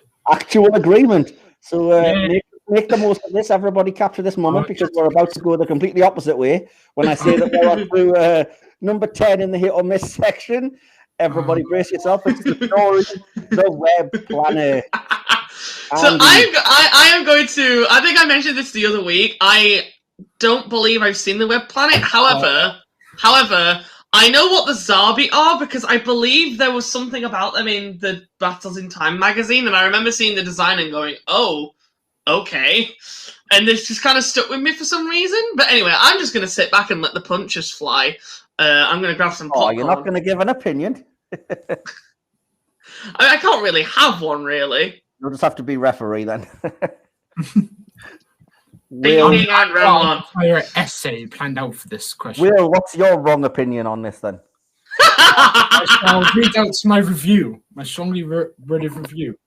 Contender for worst Doctor Who story of all time. Don't watch this unless you have good reason to, for example, the sake of completion. I had no investment in the story whatsoever, which is uncharacteristic of the show since it's usually interesting no matter the quality of the script and production. The direction was ballsy and did come off well sometimes, but my god, nobody could save the design of the creatures. It was literally big bees versus big cockroaches versus a big silver rat. And the cockroaches, quote-unquote, Zarbi, they make the most annoying noise known to man. The only 4 positives I can think of is Harno's performance for about half of it, the flare, which was a result of the planet's atmosphere, which I thought was pretty, the space backdrop, which was actually kind of awesome, and William Russell's pronunciation of emerald near the end. Interesting. You know what? I just want to pitch in some 2 cents because I'm just reading up about it now. This is going to really miff Will off. The first episode of The Web Planet was the highest viewed Doctor Who episode on air of the 60s. I know. He got 13.5 million viewers. I think it was right off the back of the Dalek. Oh, you must love that. It's shite. Okay, well, there's going to be a horrible hard edit when you hear this because I'll have cut out all of that crap. Don't you dare! Because I've never heard such ridiculous nonsense in my life, and somebody be so wrong, so long. But I'll just go ahead and say to the web planet. Well, yes. Tick. Look, I'm not saying it's one of the greatest Doctor Who stories ever, but to say not to watch it is ridiculous. It's iconic. The planet Vortis was revisited so many times. It's such a well-known part of the history of the show. First of all, as well, the Zarbi are ants. They're clearly ants. I was about to say they weren't cockroaches. They don't look anything like cockroaches. That's ridiculous. So you clearly didn't watch the bloody episode. But yeah, the Zarbi costume for the time, I think, is pretty freaking fantastic. It's obviously not just man in suit. Fair enough, the Menoptera are kind of, shall we say, less impressive, you know. But again, 60s budget, and at least they worked on how to move and everything, you know, that they had choreographers and things involved. There's some decent acting. The planet is at least, it's a bold attempt to do something completely not Earth-like and have a bit of weirdness. And again, it's early 60s, you know, what did we really expect? But the imagination of it and the idea of it was enough to spark imaginations then and for me now. And like I said, the audios, stories, the spin-off kind of books and novels, the annuals, they've revisited Vortis so many times because it's one of the more famous Doctor Who stories. If you really do have an issue with the visuals and it's putting you off, maybe listen to the audio of the episode, and then you can just imagine something that looks better in your own mind. I think a lot of the criticisms towards the episode are that, because I can't get on board with anything that Will says about it not being a good story or anything like that. That's nonsense. I think it looks poor, but again, it's early 60s. What do you expect? They're trying to do outlandish, crazy science fiction. But for me, it's a really good story with a very interesting sort of look at the caste system of the planet. I love the Animus as a villain. It's a lot more interesting than your usual kind of Deathbot. So for me, it's not a super strong hit, but I would still say the Web Planet is a hit. So, Will, do you want a quick right to respond to that one? I'm not looking forward to episode 10. Episode 10? Yeah. Why would you do that? The Big Bang, man. I know. That's when we're. Well, the story isn't the problem. I never mentioned. I said when I say story, I mean. We've lost you. Oh no.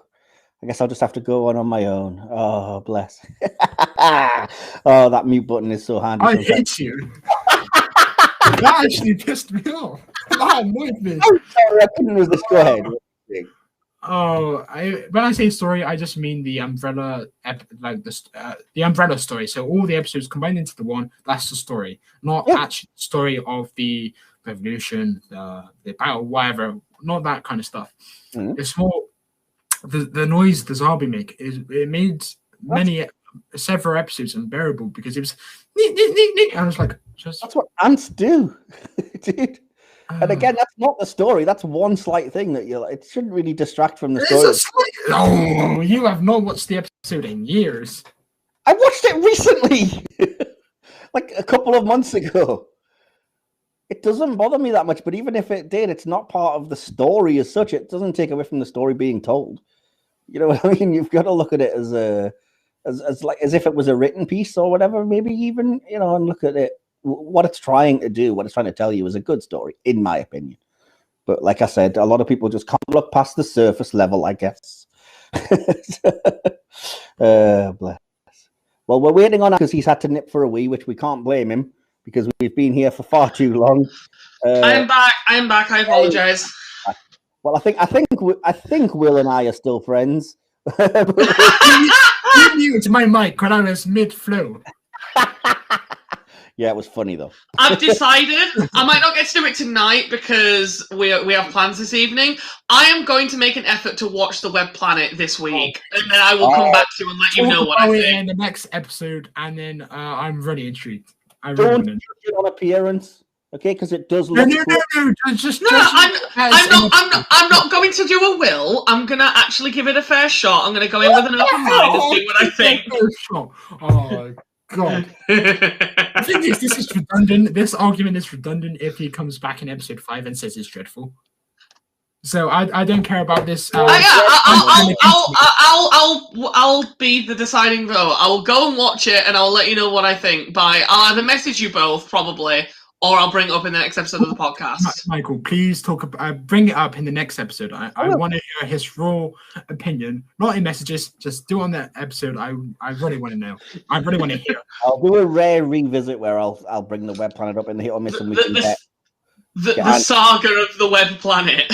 Yes. Yeah, and it means that because of the next episode, I'll be able to get Mario Bowser's opinion on it as well. So why not?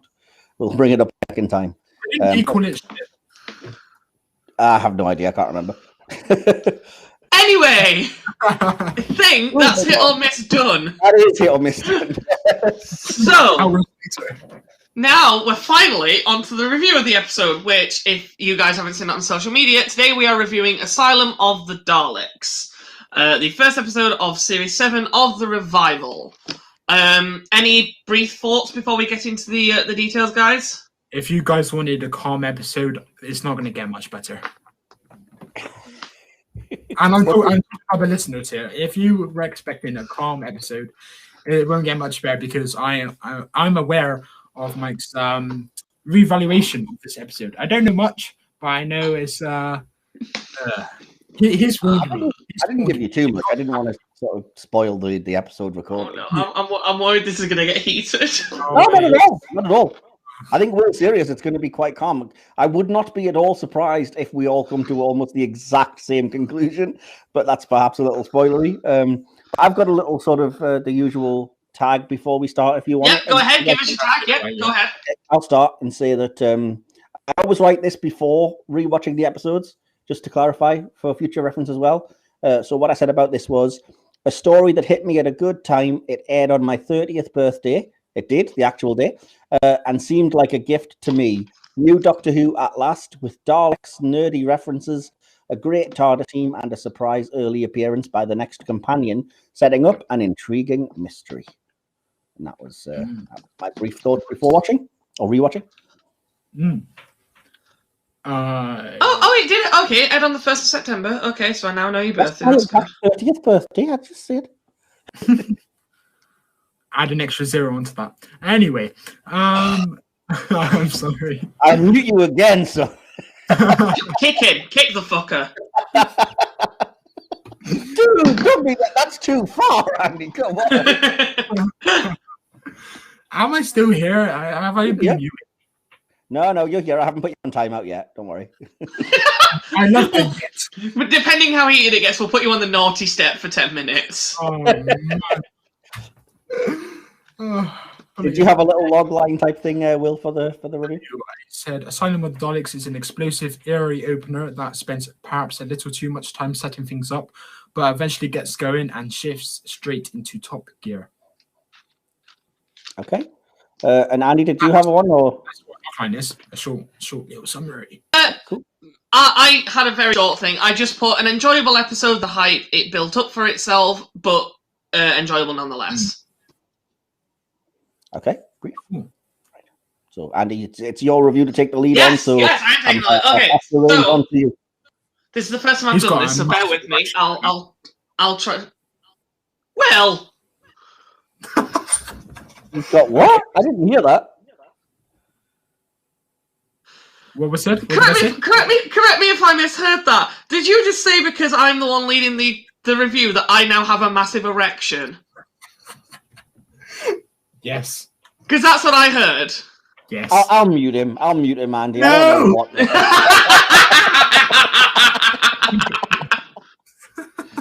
that's getting put out. Nothing gets me harder than Doctor Who statistics. Anyway. Do not edit that out, I beg. Ooh, Dalek. Oh, whisk me up, Dalek Daddy. Ooh, no, ew. Ooh, say exterminate one more time. Ooh, yeah. What do Daleks' orgasm noises. Ooh, Daleks are the masters of my bedroom.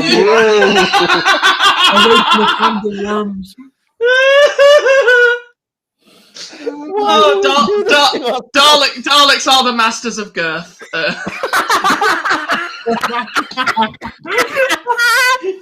the winner. Right. I love this trio. That's the winner, and that's the title of the episode. We've done it. Daleks are the masters of girth.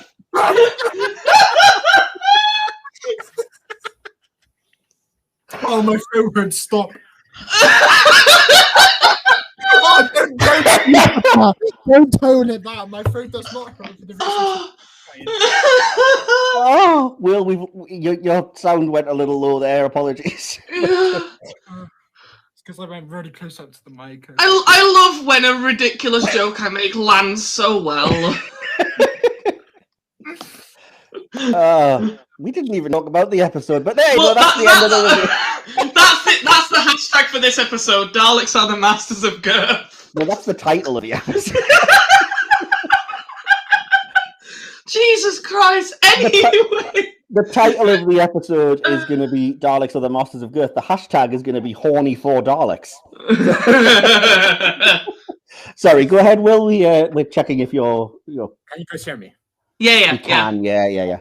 It's not coming up green on the thing. Oh, now it is. Hashtag stiffies for Scaro. Anyway, Asylum of the Daleks. Okay, I'm going to stop that sentence. Let's go. Right, so we open up on a sweeping sort of panoramic shot of what we find out to be Scaro. It's very CG, and then we go up this huge sort of Dalek monolith and then go into the eye. My very first note on this was the opening shot is cool, but why is there a giant Dalek statue? Agreed. Why not? It's Scaro. I know it's Scaro, but I don't understand why there's a giant Dalek statue. I don't think that ever appears again. Actually, put a giant overgrown Dalek wasn't necessary, of course not, but as a spectacle, it was pretty decent. And of course, Moffat wanted the series to be bold and movie-like, and I think that was a great. Yeah, that is a fair point. The whole theme of the series was trying to be mini blockbusters, so I guess it kind of makes sense, even if it never happens again. Similar happened in Name of the Doctor with the giant TARDIS, but that kind of makes sense. But giant Dalek, they made the TARDIS make sense. The Dalek does not. It's just there. It's like a monument. First of all, I think it's a really good sort of image to open, and it is kind of epic. But also, it makes sense on the level if you think that the Daleks have probably wiped out the Thals and whatever, and consider themselves great. So it's like this is the ultimate form of life. Let's erect a statue to show how great it is, kind of thing. Yeah, true. So, but more importantly, given what happens in this episode, and yes, I know time travel, blah blah blah. Why is the Doctor surprised that Scaro exists in The Magician's Apprentice? Yeah. I know, right? I was thinking the same thing. Because I remember them hyping up... Well, they didn't really hype it up, but in the episode of Magician's Apprentice, it's like this huge thing that, oh shit, we're on Scaro. To the point where... That opener was immense. To the point where I had forgotten that this scene is on Scaro. So when they said it, I was like, oh, wait, this is Scaro. Why is this a big deal? Agreed. Oh, well, no, I don't agree in terms of Series 9 because I think the opening Series 9 two-parter isn't fantastic, but I think the reveal of Scaro... I disagree.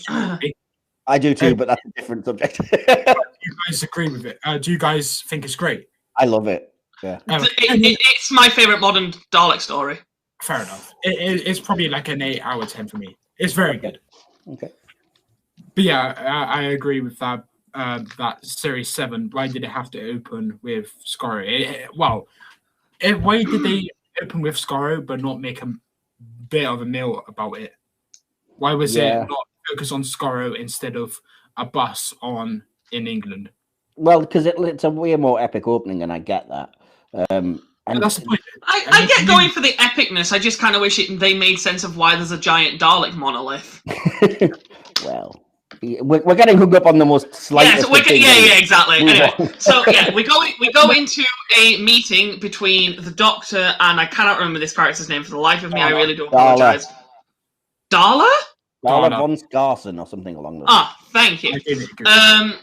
Which It's fine. It works fine. I found the performance of Darla kind of weird, but it kind of does make sense once the reveal happens, but I don't think the performance was particularly striking in any way until the reveal happens. Then you're like, oh, okay, she's a zombie. She's like I a think shell. that's Okay. the point. Yeah, it's Yeah. that's the point. She's playing it. Well, she's a puppet. She's playing it like I have no emotions, but I'm putting a good impression on, kind of thing. I completely Which agree. I guess in the sense of what she ends up being does kind of work. Yeah. But yeah, so we have that meeting, and then I do like how the reveal works. Moffat does this a lot in a lot of different instances throughout the show, not even just in his tenure. And for some reason, it still works for me. I like the concept as a whole of the idea of like hiding the twist in plain sight, almost, if that makes sense. Mm-hmm. So, like, you know, she's speaking normally, and then the doctor says, like, oh, well, how did you escape? And it's like, it's so obvious that, okay, well, she clearly clearly something's wrong with her, but yeah, then you don't really click what it is. It's I'd liken it to, not as good as an example of what I'm about to say, but it kind of reminds me of how in The Girl in the Fireplace, when the twist happens of the clockwork man under the bed, and it's really subtle because you hear the ticking, but you don't notice that the clock's broken. Yeah. Does that make sense? Does my comparison make sense? It's kind of like the same sort of idea of how to do the reveal, and I like that. It's a microcosm of the kind of reveal you get at the end of this episode as well, but again, we'll get a couple of times in this episode, because I feel like the part of jumping a little bit ahead, I think the reveal of the crew on the spaceship is almost a better version of this. Yeah. But I do still like it here. Yeah, my note was just the reveal is quite chilling, and it does work well for the most part. The effect of the eye stalk coming out of the forehead actually works quite well, but the gun in the disagree palm with you on that one. The gun effects in the hands, yeah. I was like, the eye stalk I thought looked fine. The gun in the palm looks dreadful. I don't like either. It's still not an idea that I'm on board with. I'm sorry. The sound design as well is just ridiculous. It sounds stupid, and the idea of a Dalek eye stalk popping out of the head is just daft. It is daft, but I think it works okay. I don't know. You don't need it. You could have just easily said, "Well, why would there be a Dalek eye stalk? It doesn't make sense." I get the visual is they're Dalek puppets, but a Dalek puppet wouldn't need to have a random Dalek eye in the middle of its head. Also, very true. Yeah, and I'd maybe dislike it more or less if that's the wrong word. What am I trying to say? I'd find it less egregious if it wasn't for the fact that it happens again in Time of the Doctor. I have different issues with that, but I'll bring that up later because that's at the very end of this review anyway. So yeah, then the Doctor gets transported somehow. I still to this day do not understand how the chuff that works. Like, she shoots him with presumably an exterminate ray or whatever. I don't know what they really call them, and then suddenly he gets like transported, and I'm like, huh? Isn't it the same as that was done to the weakest link contestants in Bad Wolf? They look like maybe it might have been that. And obviously then the fleet descends and picks him up. Then we cut to... Sorry, go on. In Asylum, basically the Doctor is pushed back. So that would kind of vote against. Like, it's not like a teleporter. It's just to stun them. We didn't see it with Amy and Rory as much. But with the Doctor, he's kind of pushed back. And then the spaceship comes. So I think they knocked him out and then they got him onto the spaceship. Yeah. Okay, that kind of makes more sense then. Then we cut to... Oh, sorry, go on. I will say as well that reveal of the spaceship by the window and kind of slowly coming down is another really good effect. Much as I don't like the Dalek puppets, there's some cool SFX in the episode. Yeah, the ship looks awesome. Yeah, and sorry, Andy, just quickly before you go on as well, I wanted to shout out the excellent use of lighting in the meeting between the Doctor and Darla. It's fantastically lit for what the thing is. Yes, I'd agree. And before we go too much further, my little list of nitpicks that's almost got nothing to do with the story itself, but the prequel to this episode is not on the same disc, which peed me off. That was an absolute pet peeve of mine. To watch the prequel, I had to go and get the disc, which actually has Power of Three and Angels in Manhattan on it, which I don't understand the logic of. That's weird. Why would you not add it to the disc with the episode? That's weird. Yeah, it's because I've got the Series 7 Part 1 set rather than the full Season 7. Oh, we've got the full box set, I think. But yeah, it was just weird because I was like, well, why wouldn't you put it on the same disc as Asylum of the Daleks? It's annoying. Anyway. Yeah, that's weird. Anyway, then we cut to Amy doing her modelling work, and my note here is just Karen Gillan is so beautiful. My God. My exact note was dang, like 15 years, Karen. So yeah, more or less. I haven't exactly made hidden my sexual orientation on this show, but Jesus Christ, Karen Gillan. This woman is just perfection. Although I will say I understand why it's here, but I find the use of the modern pop music a little bit jarring. Oh no, a bit of John Newman playing in Amy's house. I love the song. Rudimental and John Newman. Chef's kiss. I didn't realise how old that song was. 2012. I know. Yeah, wow. But I don't know. It's a little bit jarring to me. I don't know. It's kind of like that whenever Doctor Who uses modern music. It depends on the scenario it's used in, I guess. I guess this is one of the least obnoxious examples. But yeah, I just find it a little bit jarring personally. I'm interested to know what Mike thinks about this. About what? The song John Newman in Amy's house. Did you think it was on? I think I would just like to enjoy a traditional Earth ballad. Shut that off before we get done for copyright. I would genuinely argue that is the best use of modern music in Doctor Who because it's just so funny and it's played for the laugh. I didn't realise how often Russell T Davies did it. He did it he does it a lot. Yeah. To go to the original point, I don't mind. It sets up where you are in space and time. It figures. I don't have no issue with it. Yeah. So then we go to. Well, then we cut through the house and it's revealed that Amy and Rory are getting a divorce, which I remember at the time of watching it for the first time was very jarring. So I was like, wait, what?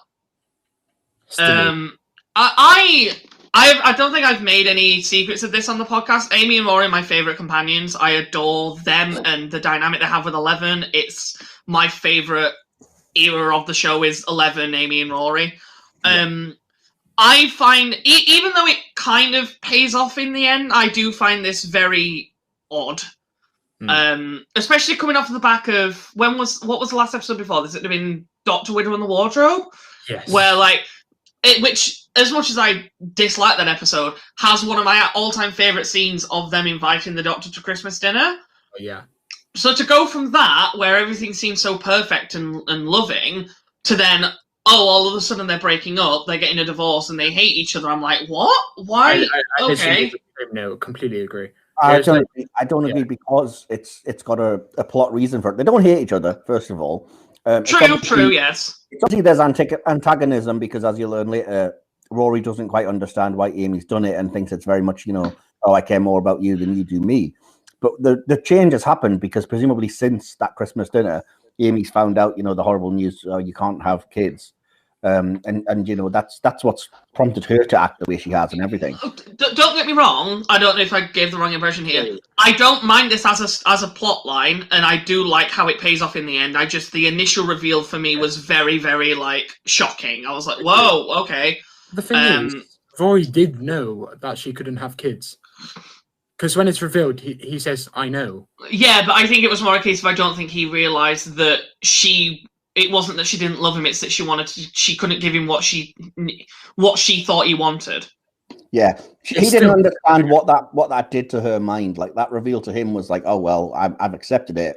Whereas in her mind, it's like, oh, if I let you go, you can have it. It's just like that I gave you up line. It doesn't say much. It says a lot. It says a lot. That's a key moment. That's near the end of the episode anyway. We'll get there when we get there. So one more I did want to say. One note I did want to add about this scene of them doing the divorce papers and stuff is this is just the musician in me coming out again. As you may have noticed, I do this a fair bit. But the music that plays in the background where they're getting a divorce is actually the track called "Together or Not at All," which is what plays when they jump from the building in the Angels Hit Manhattan. Just don't. And I think that's a very deliberate usage of that. Yeah, because it's you're seeing them at the lowest point of their relationship, and then we're going to see them sacrificing themselves for each other, in a few episodes' time, to this same music. So I think that's a nice sort of through line using the score. Mike, you here? Apparently not. Hello, yes, I am here. Sorry, I'm muted because I was finishing off my sandwich and getting a drink. Oh, okay. Okay. Did you hear what I said then? Yeah, the musical leitmotif is actually really... I wouldn't have picked up on it, but yeah. I was just going to say, let's wrap it up here without Mike and give it 10 out of 10. But yeah, I love that was used. I think it's a very nice sort of... It's not even a throwback because it's used later in a later episode, but I think it's a nice sort of... They're clearly setting the seeds for them leaving already, which is really nice, and using the same music. I will say the line that Rory says to Amy about, "Oh, I thought you were just pouting at a camera," that really rubs me up the wrong way. I don't like that line at all. Oh well, I kind of liked it. It was like he's disapproving of her career choice, and it's not like a real talent. He's like the business guy. He's doing the signing, he's doing the contracts, and then he's unhappy with the marriage, and he's the complete contrast of her. I'm not just saying like modeling isn't an easy job. I'm not saying that, but I'm just saying he's more businessy. He's more like rehearsed. She's more just like powering out a camera, making money. See, I see it more as it's his jealousy because he doesn't know the reasons why she's kind of, as she says later, kind of giving him up. So to his mind, I think it's him seeing like, oh, I think you're obviously just, making yourself look good to attract more men and whatever else. And it's purely jealousy, when you're breaking up with an attractive woman. It is definitely jealousy. I'm with Mike on that. It's just the line itself just rubs me up the wrong way because it kind of, at least for me personally, I might be in the minority here. It just kind of gives me kind of almost sexist vibes. It's like, oh, well, it's not really work. You're just pouting at a camera. And I'm like, I'm sorry, but modeling is a legitimate career. Yeah. Like, that's why it rubbed me up the wrong way. I don't know. I understand why he's saying it. It's just I personally do not like the line. But that's just a little tidbit on my part. That's why I'm not saying it's an easy job at all. I'm just saying he's more like contracty. She's just I said just again. She's looking at a camera, and I think but the way Mike mentioned it, like he's jealous of her, that works much better. I agree. I understand that is definitely why he said it. Again, it's just the dialogue itself is what bugs me. Not the motivation behind saying it. Yeah. Then Amy and Rory are transported away. Amy is sort of taken by her stylist, I guess, and there's something to do with a mirror. I still don't understand how that works. Is there a transport beam in the mirror? Like, what the hell's going on there? I can talk to that because I like that. That's one of my favorite things. It's about building up the tension in the same way that the lights kind of did the lighting in the scene with the Doctor and Darla. I love that the light bulb kind of fritzes because the Dalek puppet's nearby. It's obviously, it's kind of like if you ever put like two electrical devices to each other. That's the way I read it. Okay, fair enough. It's fritzing because it was the bulb giving away like, there's an electrical signal, and yet also, I don't think I ever really got if the transport came from the mirror or not, but if it's mainly just the mirror reacting to her being nearby, then that makes more sense. I think it starts when she walks close to it, as if that's basically the audience's cue of, oh crap, this woman is electrical in some way, Yeah, okay, that makes sense then. I like that anyway. And then the same thing happens with Rory on the bus, which again works fine. Although that one's a little bit more of a sort of. My only niggle with that is like, how did the Daleks know that Rory would be getting on that specific bus with that specific driver? But that's just me digging way too much into stuff. They've got Dalek puppets on every bus. A lot of them just completed their journeys without any issue. Yeah, so they get the whole trio together. They get transported up to what we are going to find out is the Dalek Parliament. I think the fleet looks really good. I do like the scene where they're looking out of the window and you can see the fleet sort of outside it when they're all being transported. I think that looks good. Yeah. And then we cut to they get taken up via a lift sort of thing into the Dalek Parliament, which I think looks cool for the most part. Yeah. If I'll just read out my notes, I guess. I said Rory looking out the window and seeing the Dalek spaceships outside was fantastically shot, directed, and edited. Three things that can be praised throughout this episode, particularly the editing. I also said the high angle of the Doctor when they're being elevated to the Parliament is another piece of fantastic direction, in my opinion. I do love how when the lift is revealed, we're looking down through it. I do like that shot. Yeah, and the variety of Daleks is very disappointing in retrospect. I said there's a ton of bronze Daleks with the odd close-up to another design, but there's not much variety. It's just I made a note about this later. I'll mention it now. Not so much later, but just in the Parliament. I'll mention it with regards to my biggest issue with the Dalek Parliament. It flatly contradicts Victory of the Daleks.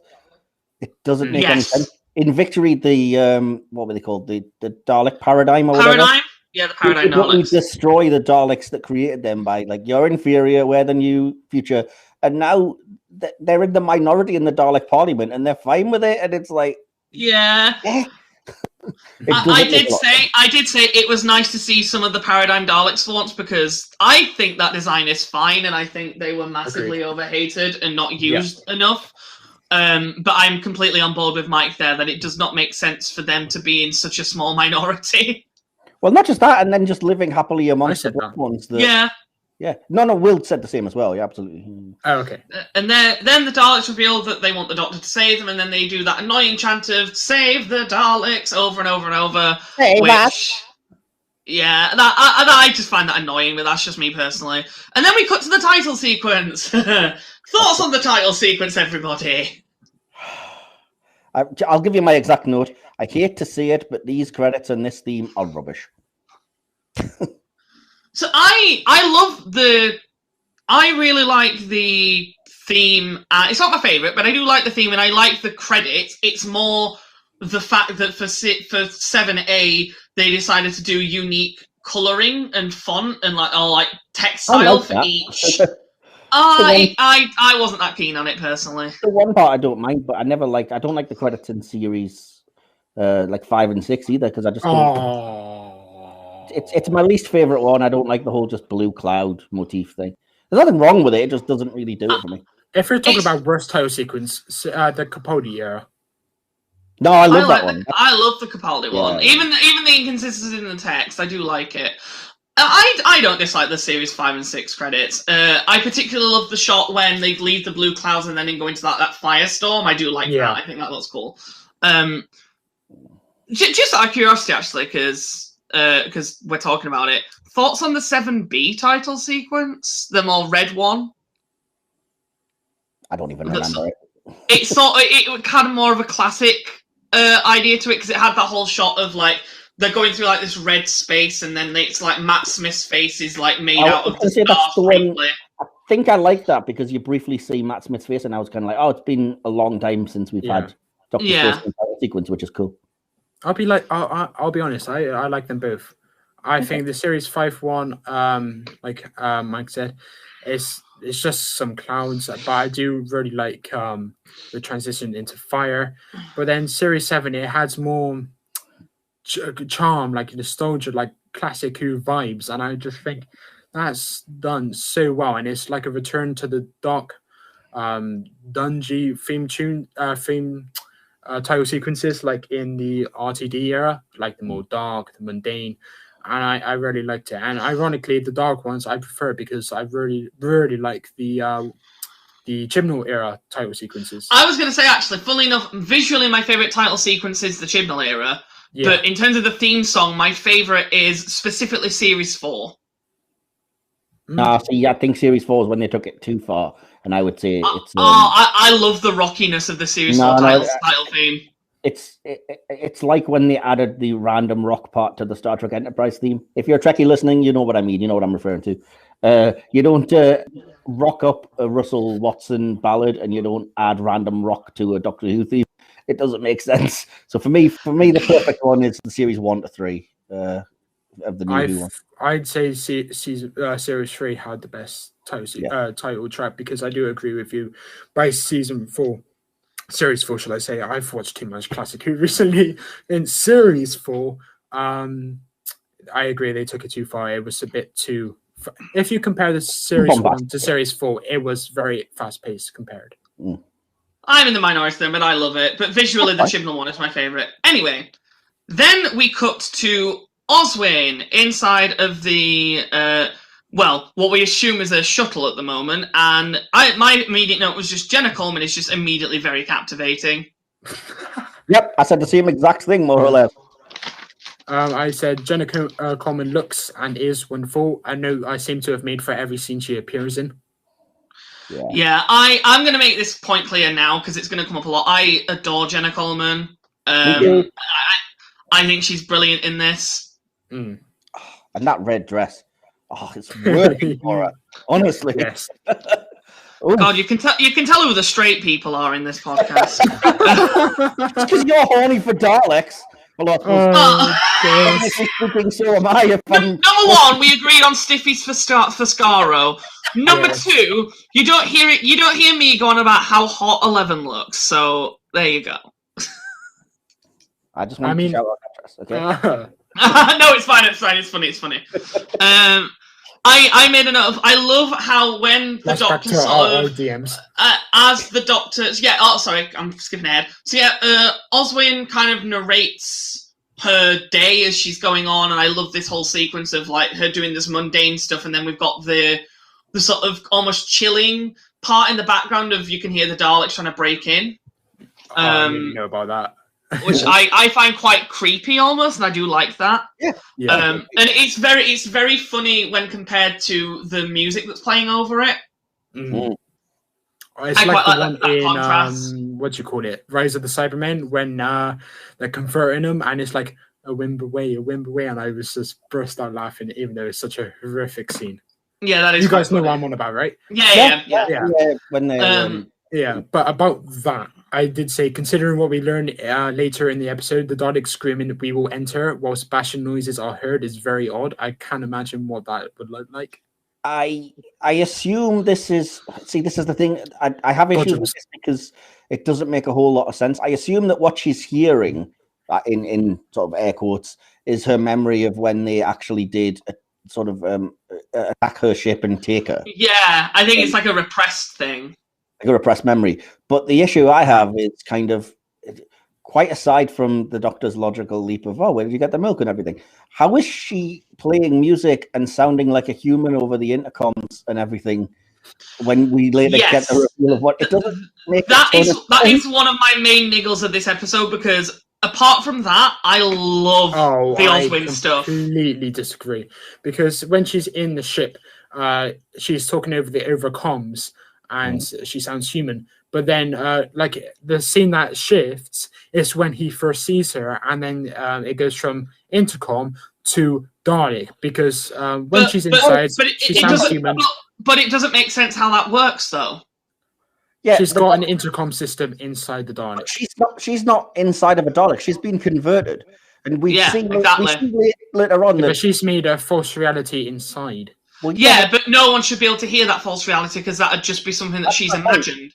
And it's not even just the Doctor that hears it, because even Amy comments, "Oh, that's Souffle Girl," so even she hears it, and she speaks to Rory. So yeah. But the thing is, well, first of all, it's got to work because of the reveal at the end. Yes, it has to work. Second of all, it tonally shifts when he does see her, because before the door slides up, she's talking normally.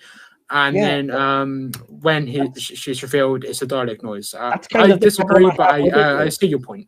No, that's the problem I have with it, is that you've got to assume that what she's hearing is inside her head, because you even get that scene of them cutting back and forth where she sounds Dalek on the outside, then she sounds like herself when you cut to her inside. But if she sounds like a Dalek to everybody else, how is she not coming through the comms? Yeah, I'm sorry, Will, but I'm fully with Mike on this. That's a note that I made. It's a shame as well, because apart from that, I love everything to do with Oswin in this episode, but that one part does bug me, because I understand why they did it, because if they didn't, then the whole twist would be completely ruined, but just it doesn't make any logical sense. There's a way you can do it and still keep that twist, which is to not have the reveal of the Dalek voice, the Nick Briggs voice later. Have it be Jenna Coleman's voice, but echoing out like Innie when the Doctor enters. Yeah. So it's like, that is what she sounds like, which is way more horrific, because you're like, shit, there's still a bit of that person inside of the shell, which is horrible. Surely that just makes your previous comment contradict, because you're saying you didn't want her to be heard, but now you're saying they should have done it. I'm not saying that. I'm saying that given the logic that they set up at the end of the episode, what comes through the comms should sound like a Dalek. because it's not like the comms are tapping into her like brain pattern. She's talking. So presumably, if the room the Dalek was in was one big kind of microphone, I would understand. But she was using things inside the Dalek. But she's not physically inside of a Dalek. She is a Dalek. She's just retaining some of the memories of her being a human, which therefore shouldn't be able to be heard because it's a memory. 2 minutes ago, you were just talking about repressed memories and the noises she heard from the ship. So why can? Why are you? Because that's an internal thing. She shouldn't be able to speak that externally. Yes. Because when she speaks, because she is physically now a Dalek, when she speaks, we should hear her as a Dalek. It makes sense in terms of the twist why we don't hear it, because obviously then it'd be ruined. But logically, it makes no sense, because when she's speaking, she's not just a person I mean, I guess she is, but like, it's not like they've taken this person and just housed them inside of a Dalek. She is physically being turned into a Dalek. Therefore, when she speaks, we should hear her all the time as a Dalek. So whilst it makes sense for the twist to not hear that straight away, otherwise it ruins the whole reveal, logically, we should be hearing her as a Dalek, because there is no way that she, as she is now, would be able to speak with her normal human voice. Yeah, it's all about point of view, Will. You kind of, yes, she should. I just think it's a bit of a nitpick. It's a nitpick, and it's necessary for on the story level to give you the reveal. But I just think it opens up more questions that you didn't need to because of that scene. Like I said, the issue I have with it is don't have her sounding like Nick Briggs when she's not inside of her own head in the end scene, because then that just raises all those questions of how she was able to sound like a normal girl over comms then. Yeah, have the Dalek sound still like her, because then it makes sense as well to adds more leverage to the idea that this Dalek has still retained some of its humanity. Yeah, and maybe it's like it's still got her vocal cords like grated onto the inside or something, but don't have it just be like, oh no, it turns out if you're not inside of her head, she sounds like a Dalek. It doesn't ruin ruin the Oswin stuff, because I still love it, and it's, in my opinion, the best part of the episode and the main draw for me. However, it is an important nitpick to make because it completely ruins the logic of the twist. Yeah. I think that's what me and Mike are trying to get at. Anyway, we focus on that for way too long. We did. And we're not even up to any of those scenes. We're in Dalek Parliament now. Yeah, I know, right? So then we get to the Doctor sort of pacing around, and I love the part of Amy just commentating his thoughts as he's going and getting them completely right. I love that. Yeah. I hate that. I hate that with a passion. I love it. My note here is just, yes, we get it. He's clever. Geez, this is why some people dislike Moffat. He's clever. It's him trying to development of Amy. No, because it's her going like, oh, he's doing this, he's thinking of this. And it's the same thing he does with Sherlock. It's Moffat going like, oh, I can write clever because I'm clever. And it's just, that is literally why some people have a huge... It doesn't give me that impression. For me, it just seems like Amy knows the Doctor really well, and I love that. I said Amy's speech deducting the Doctor's decisions is superb. Love it. Shows that she has become so accustomed to the Doctor by that point. Okay. Yeah, I especially love the note that she has at the end of Annie straightens the bow tie. Like I like it a lot.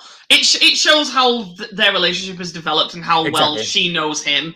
It doesn't, at least for me personally, it doesn't come across as, oh, look at me, I'm so clever. Yeah, I got no Sherlock vibes from that, Mike. I don't know what you're talking about. I understand, but not for me.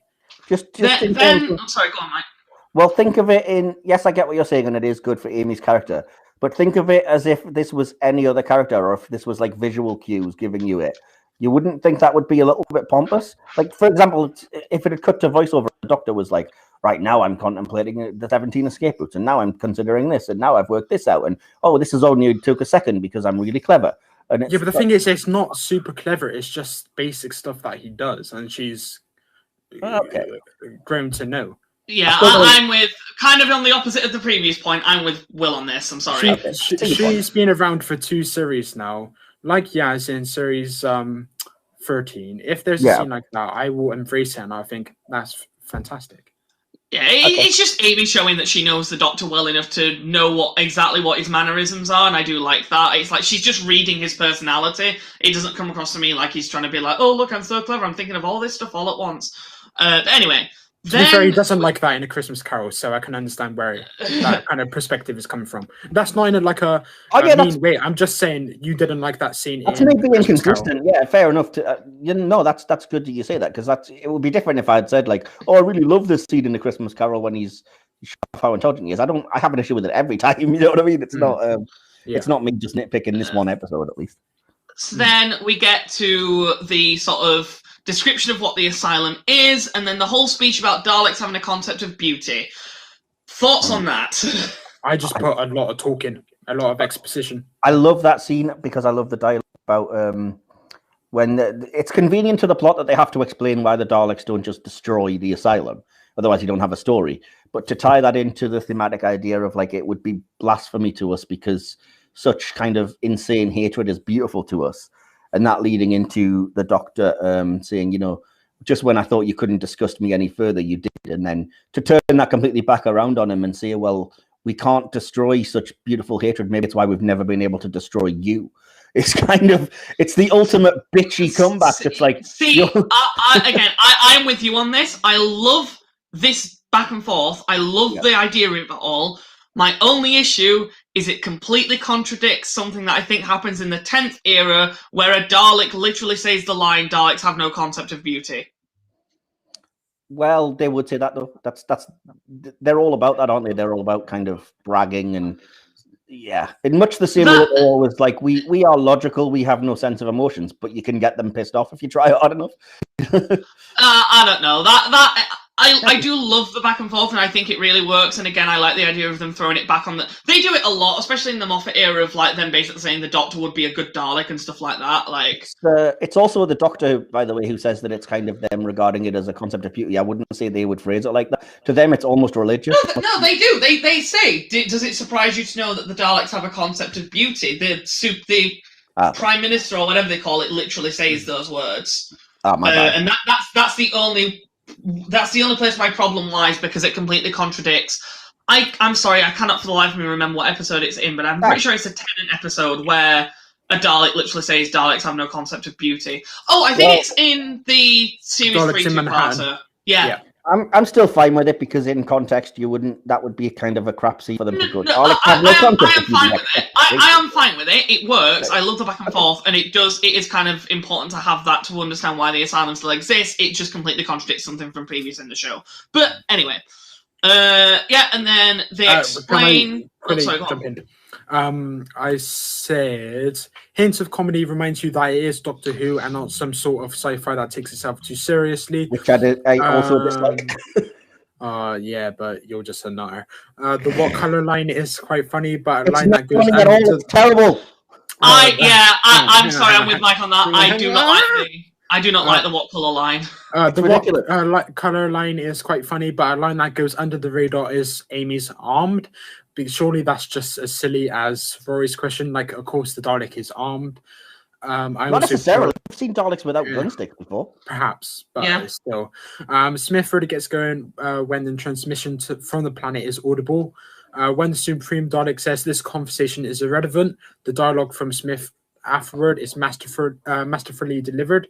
And I think that's one of the biggest tonal shifts of the episode. You have all the exposition explaining the asylum, explaining the premise, and then you have the turning point of the story. And I think that's really good storytelling. And I think Smith really, really nailed it. It's gone quiet. I didn't really have anything else to add. I'm just trying to keep up, because I think you've jumped over a few of the things that I was going to talk about. Then we have the whole transition from Oswin on the ship, where she should sound like a Dalek. Sorry, go on. Just let me jump in here and say that it was at this point, on the third or fourth time that I've rewatched this episode, that I just noticed that the window of Oswin's ship, in air quotes, is a Dalek eye, and I can't believe I've never noticed it. Yeah, she's not noticed that before. Oh my god! It's the most obvious thing, and I felt like an idiot, and I was like, "Oh!"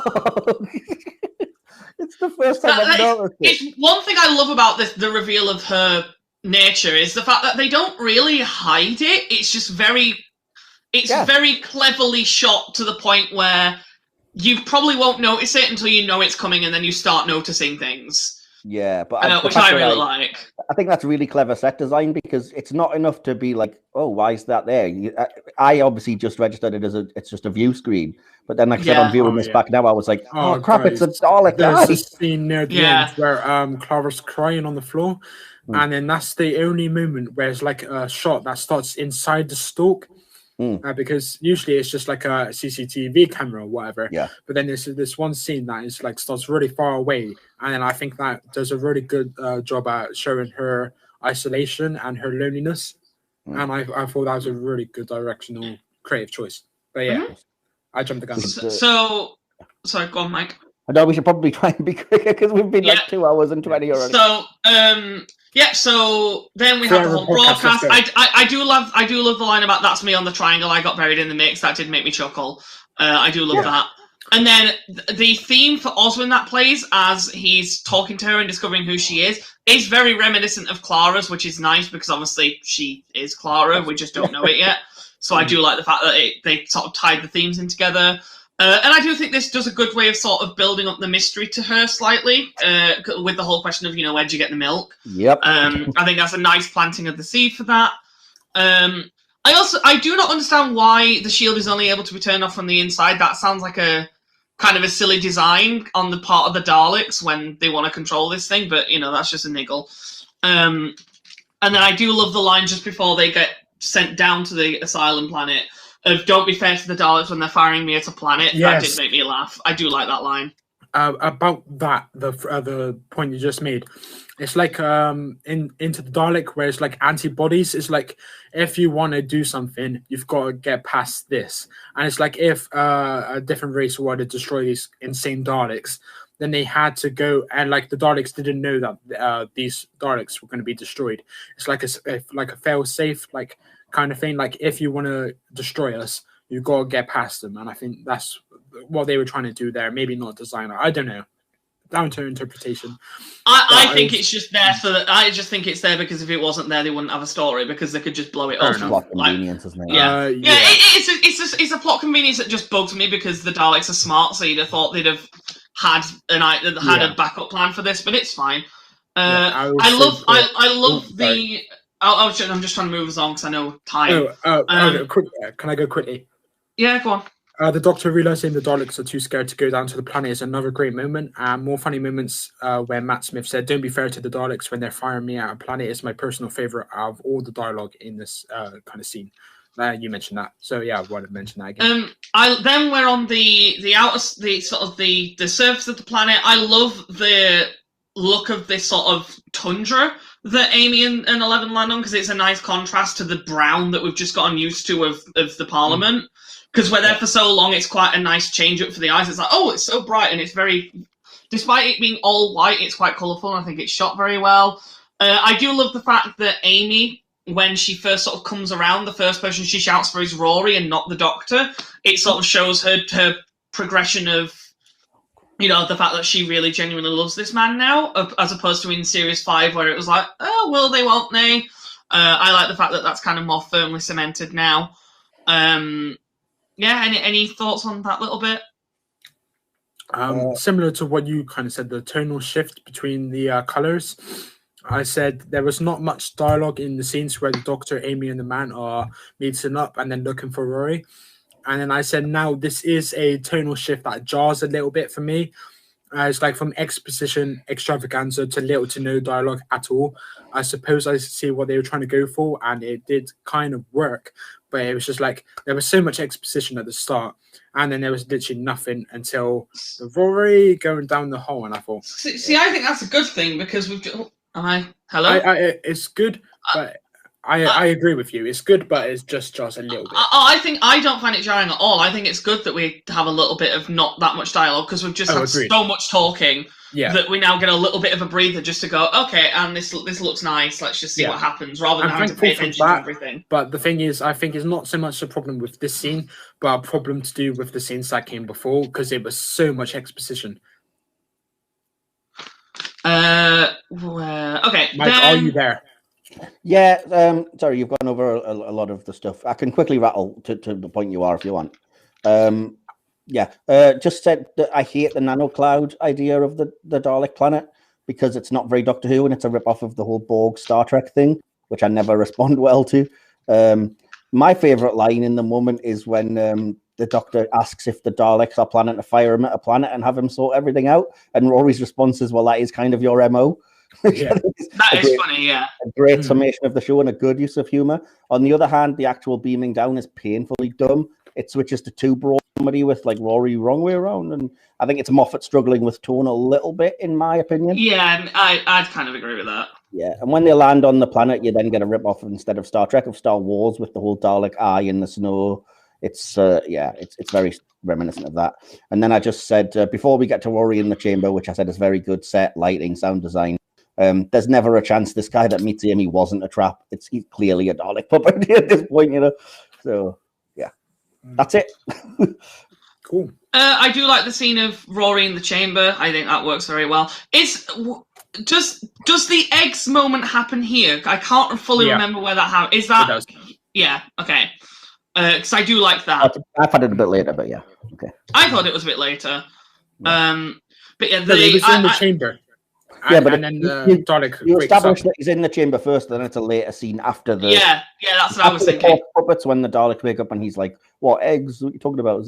But we'll get there. Anyway. But I do like the set of inside of the asylum and Rory sort of with all these quote unquote dead Daleks. That does look quite cool. I do really like the reveal of both him being a puppet and the dead crew. I think that works well, arguably better than the first time. I don't know, something about it works for me. I think it's the subtlety of the living and dead line, and then Amy sort of reiterates living and dead, and then you realise, oh wait, they're all okay. I do quite like that. Now I love the corpses coming to life because it's suitably horrific and it's great. But I didn't really like. It was quite obvious he was going to be, the puppet, so I didn't love that. But I suppose it does give you the whole point is that by the time he says living or dead, you're not supposed to think about anything other than him, and you're like, well, yeah, that's obvious, and then you get blindsided by the fact that two corpses come to life as well. Yeah, so. That's why that bit works for me. I don't mind the nano cloud idea. I don't understand why that would be a thing the Daleks would have, but it's fine. It works for me. I don't hate it like Mike does. It converts non-Daleks into Daleks. It's just, I guess, their ultimate view of the world. They want Daleks. It's never been a Doctor Who thing, though. It's like I said, it's ripped off of Star Trek having this idea of nano probes that change you into a Borg, and it's just I hate that idea. Even in Trek, it's like, no, if you're going to be turned into a cyborg or a robotic form or whatever, it needs to be more hard work than, well, you're fucked because it's microscopic and it's just going to change your cells. Because that's like God tech. You're never going to defeat that. Do you know what I mean? Yeah. This is where we sort of get a bit more back and forth with Oswin. Personally, again, you might disagree. I don't know how I feel about how flirty Oswin is. I like it. I'd like it. I don't dislike it, but I also don't know if I like it because I think it kind of feeds into the way Moffat writes women thing again. But it does give me one of my favourite lines in the whole episode, which I'll get to later. Yeah. The thing is, sorry. I was just going to mention about that writing stuff. The thing is, she's really flirtatious, but then it kind of shifts near the end where she says, I don't know, I've never met you. It's like it's brought back down to life. It's not just flirt all the time. It's like she has her reservations about them and their intentions. Yes, I do. I did make a note of that, and I do even as much as I don't know where it fully sits with me, I kind of get the impression that the flirting is almost a coping mechanism because this is like the first time she's spoken to anyone for such a long time. Yeah. So I do like the way it's done. It's more I just don't know how the dialogue sits with me. No, I think it's like you said, it's a coping mechanism for her, but it's also her trying to give Rory the coping mechanism and his responses to it. Like if he was uncomfortable, I'd be like, well, don't carry on. But the fact that he's like bantering back, and I think they're both kind of tacitly acknowledging like, oh, we're flirting because we're nervous, and it's because even when he's like, it also links to the divorce plot as well. Like Amy is like Rory gives like one or two nods to Amy, like he remembers that he's actually spoken for, and I thought that kind of feeds him well. Yeah, I like the callback later on when it's because she also, I mean, it's not just flirting. She also goes on about how the doctor's the chin and Rory's the nose and whatever. And when she refers to him as the nose later, I think his response is just brilliant when he's like, if it's a straight choice, I do prefer Nina. Yes. All the stuff around Nina is very funny, but I'll get to that when we get there. I love this scene between Eleven and Amy. Not because I just love their dynamic. I always have. I love Karen and Matt's chemistry. But in particular, I love the way that 11, after he starts asking about Amy and Rory's divorce or breaking up, and she says the line, "Oh, it's just life, what can you do?" I love that he very earnestly and caringly just says, "What can I do?" I love that. It's such an 11 thing to say. I love it. I really love that line. Then having Amy lose the bracelet is a nice way to keep building the tension up. And obviously, we now know that it's going to set up for how Amy and Rory are going to get back together, which I do kind of have issues with, but I'll get there later. The Daleks. Oh, here it is. Yeah, the Daleks waking up is quite creepy with the whole egg scene. I like how they sort of stutter to life and the lights flicker, and it takes Rory a moment to realize what's happening. But I do think that works well, and it's sort of. Even knowing it's coming out, sort of sat there like, Rory, move, they're going to shoot you. I like the way that builds up the tension. And then we do, as brief as it is, and as much as it annoys me that it's so brief, we do get a shot of the special weapons Dalek. Woo! I also made that note. Yes. Because the special weapons Dalek looks freaking awesome. Yeah, it's just the background in that one scene, but you do get it. It does get a good sort of appearance. Yeah, and I'm sure we see it again in more vividly in the Series 9 two-parter, I believe. Yeah, I think so. I will say as well, though, that supposedly in the same number, there's Daleks of the various old series designs. So that when they reference, they're from the early 60s stories and stuff, you're supposed to be able to note the 60s design Daleks and the gunmetal grey Genesis ones and stuff. I've seen this story 5 times. I still can't see them. Yeah, I don't either. Yeah. That's my literal next note is the Asylum is such a cool concept. I just wish it lived up to the hype it built up for itself. Because I remember before this episode aired, there was like all this hype about, every single Dalek ever is going to appear in this episode. It's going to be awesome. And then you like see some of them very briefly, and I'm like, don't know. Like, if you're going to promise us this, deliver on it. Yeah. Which they kind of did in Magician's Apprentice and The Witcher's Familiar, which also works well because they didn't even hype it up for that. It just happened, which was cool. But anyway, then the line about that Oswin says to, I think it was Rory. Oh yeah, because this is where the whole Nina thing happens, where she says, my first crush was called Rory. Or was she called Nina? I was going through a phase. That line, one, it doesn't. Just as an LGBT person myself, that line doesn't necessarily sit well with me just because of the whole stereotype of, it's just a phase. So just personally for me, that doesn't necessarily work. However, the only other reason I'm kind of iffy on it isn't Clara canonically bisexual anyway? Because like the show made quite a few references to her having female relationships, even if we only ever saw one relationship with Danny, yeah, but I suppose the geeky fanboy argument, if I feel awful doing it because obviously you're perfectly valid, the geeky fanboy argument would be that Oswin isn't Clara, I guess. No, technically she's not, but she's a copy of Clara. Therefore, I don't know. In Name of the Doctor, it's like it goes back into different episodes, so that is Clara. But the thing is, Name of the Doctor, it's like weird because is she pretending to be Oswin or is she actually Oswin? I don't understand. No, that's what I mean. She can't be Oswin because Oswin dies in much the same way that the original Clara in The Snowmen dies. They're not literally the same person as Clara. Big plot hole. They are. I just realized. Crap. I don't know. No, I am with Mike on this. It's just more a case of, just as an LGBT person myself, just the line of I was going through a phase just kind of rubbed me up the wrong way, because I know a lot of people within the community do hear that a lot of the time from people who are just trying to brush it off as, it's nothing, you'll, for lack of better words, I don't believe this. I want to clarify now for any listeners. The whole idea of you'll get better soon. It's just a phase. You'll be fine in a few months. It just kind of rubs me up the wrong way, just because I personally had to deal with that sort of thing. But I again understand that it might not necessarily be what what the intention was behind the line.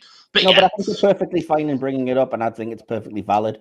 And it relates to this. It's a joke that's outdated and hopefully dying off now, which is the whole idea of experimenting in college and whatever else, and kind of yes.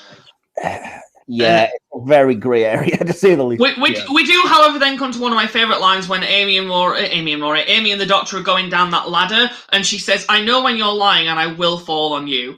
I do like that. Because, again, it kind of just shows that Amy knows the Doctor so well at this point. And then there's a whole scene about how the Doctor's explaining what the nanocloud is doing to her, and he reveals they've already had this conversation 4 times, and the whole part about hang on to scared. Scared is good because it's not Dalek. I do like that bit, even if the whole nanocloud thing doesn't necessarily work for me fully. I do like that moment between Amy and 11. Nice. Then we have more of Oswin bantering with Rory, as she's sort of guiding him to somewhere safe, and this is where the whole nose and the chin things happen, and I do love the line, "The nose and the chin, you two could fence." Yeah. I quite like that line. I think that line's funny.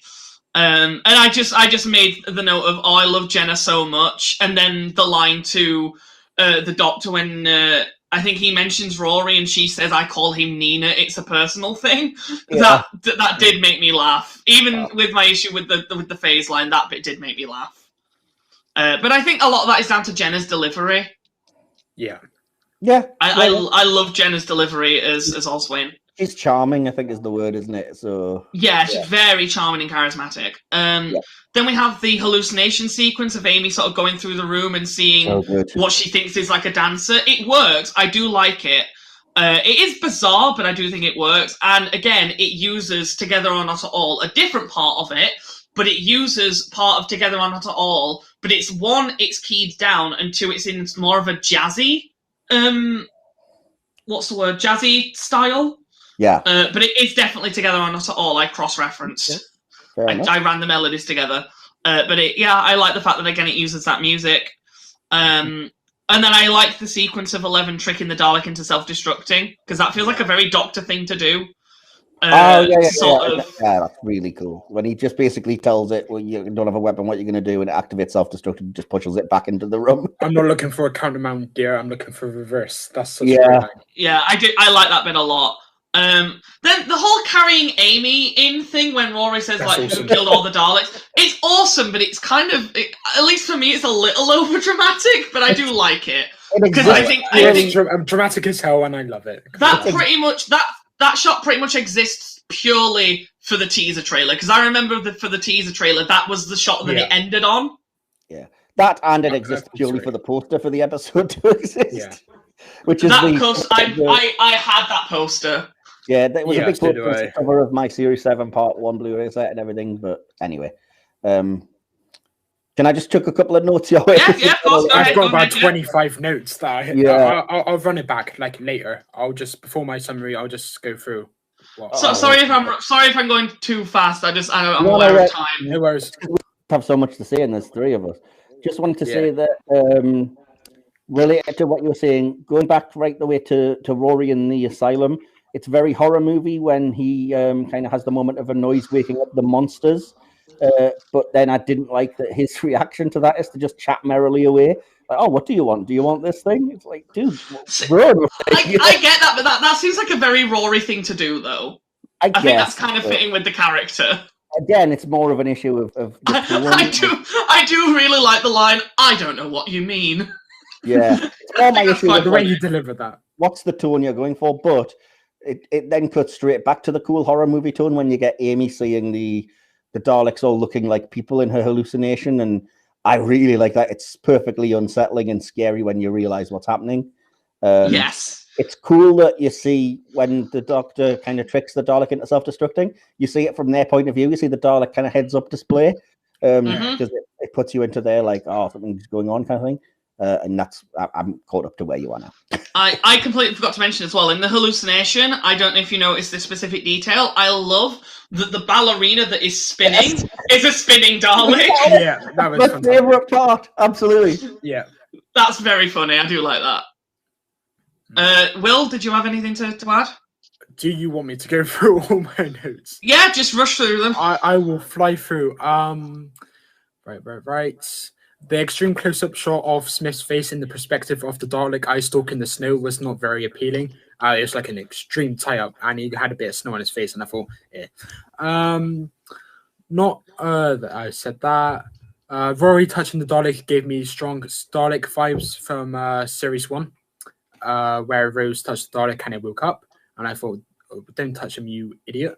The except she's been here for a year line is a bit of dialogue that puts you on edge again and makes the tone really eerie and completely drags you away from the snowy mountains pretty feeling that I had.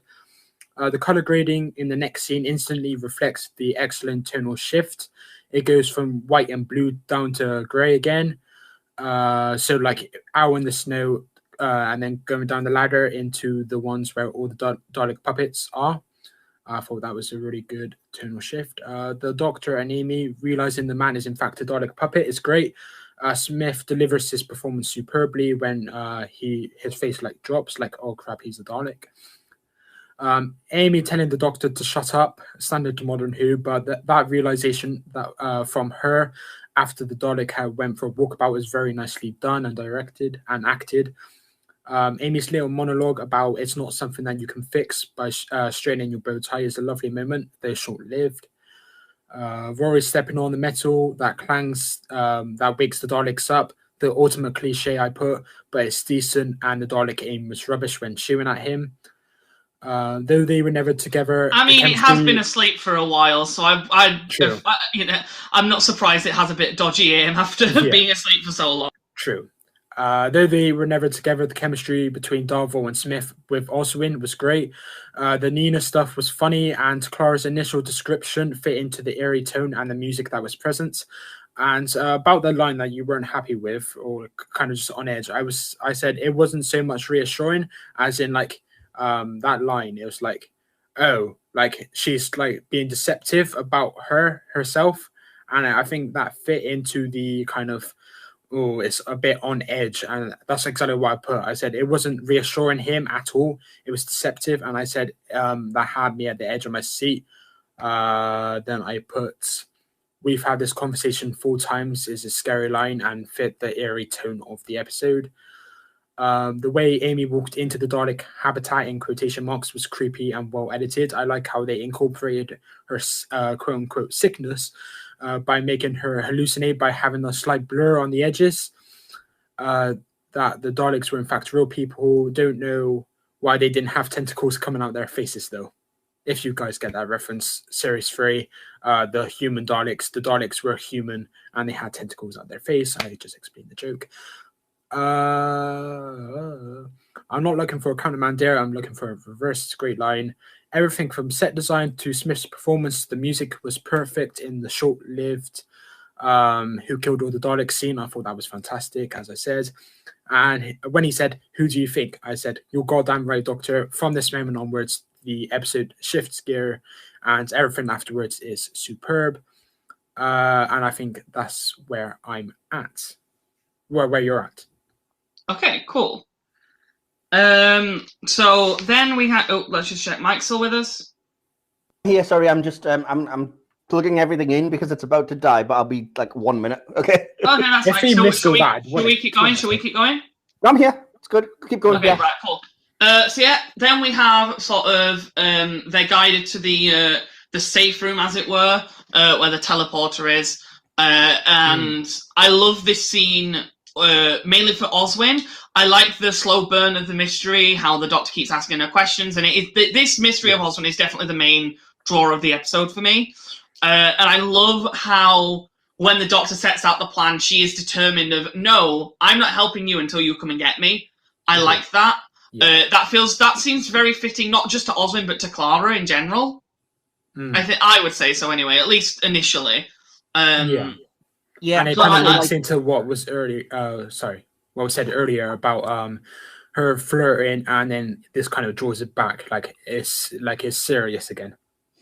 I also like that it's the first. It gives the audience the hint that the Doctor knows that there's more going on, and watching it back when you know the reveal, this is the moment when you're like, he knows he doesn't have a choice but to go and kind of reveal to her what she is, but he knows already.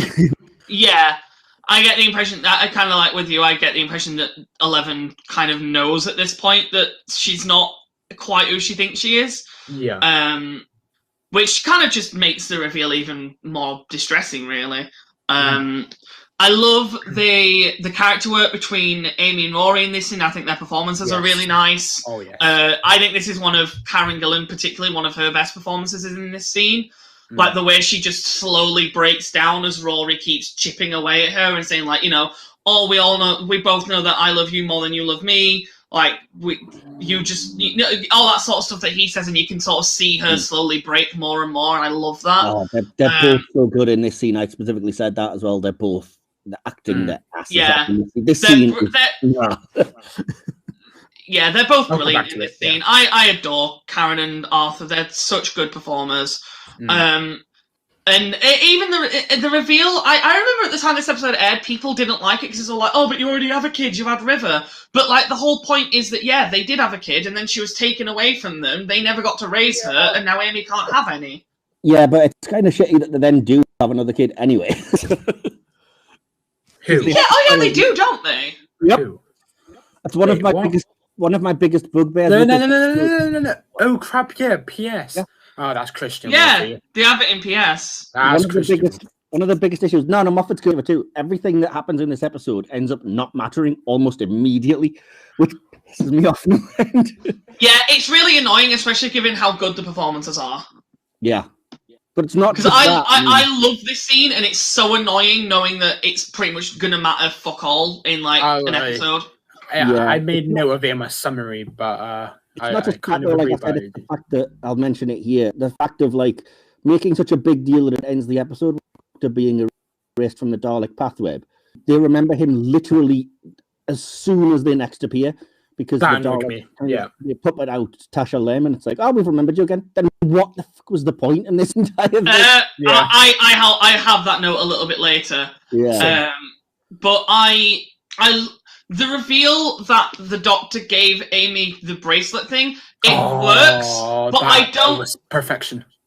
It works, but I don't necessarily like it because I don't get one. How would Amy not realize that she now had something heavy on her wrist? And two, Amy knows. It's Rory that doesn't know. No, Amy doesn't know.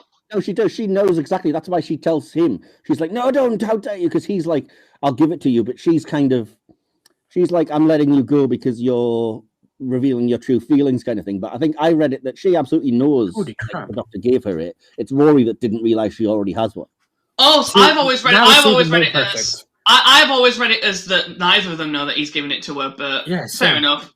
No, I see it's like it happened off camera, but basically the Doctor gave her his thing and she well knows. But then when Rory starts going on like, oh, I need to do this because clearly I love you more than you do me, she's kind of like, well, I'm just going to keep giving you rang yourself with instead of being like, actually, I've got one. You know what I mean? Oh, I didn't realize that. That's excellent. That's cool. Okay, I like that. I actually like that a little bit more now. I never noticed that part, but that's fair enough. But yeah, this scene is so good. It's annoying that it doesn't get much payoff in future episodes, but they're brilliant in it. I love Amy and Rory together. Always will.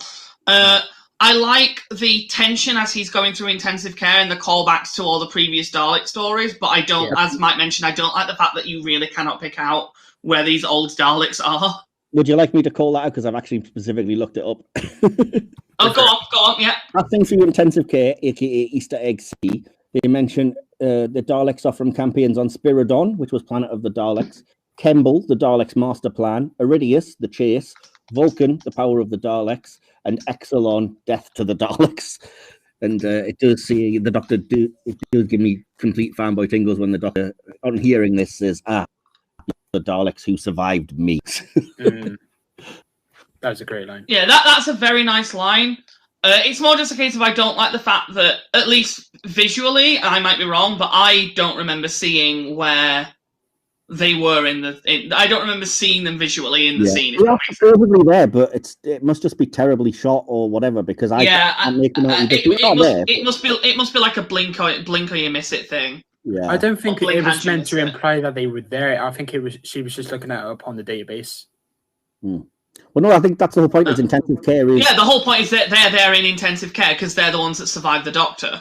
And if you look it up, apparently other people insist. I mean, it's on all of the wikis and everything where they're like, yes, you do see the design of Daleks from each of these stories, and even from like Genesis of the Daleks and stuff. I might have to watch just that scene and slow it down so I can try and look for those. them. I've tried it so many times. They're either like so in the background, or they just look so much like, because one Dalek design is the same as the other. True. It just kind of blends in. You cannot really tell, I think. Then we get to the Oswin wiping the Daleks' memories of the Doctor. In the context of the scene, it works because it's pretty much the only out he could have had. And it does add more layers to the Oswin mystery of like, wait, how the hell did she do that? But in the long run, I don't like it because one, I don't like the idea of the Doctor's greatest enemies just completely forgetting he exists, and two, it doesn't matter. I was going to say, and two, it literally doesn't matter anyway because, as you said, the next time we see them in Time of the Doctor, they know. It's like, okay, so what was the point of that? Immediately on the next appearance. Yeah, I know. It's so buggy.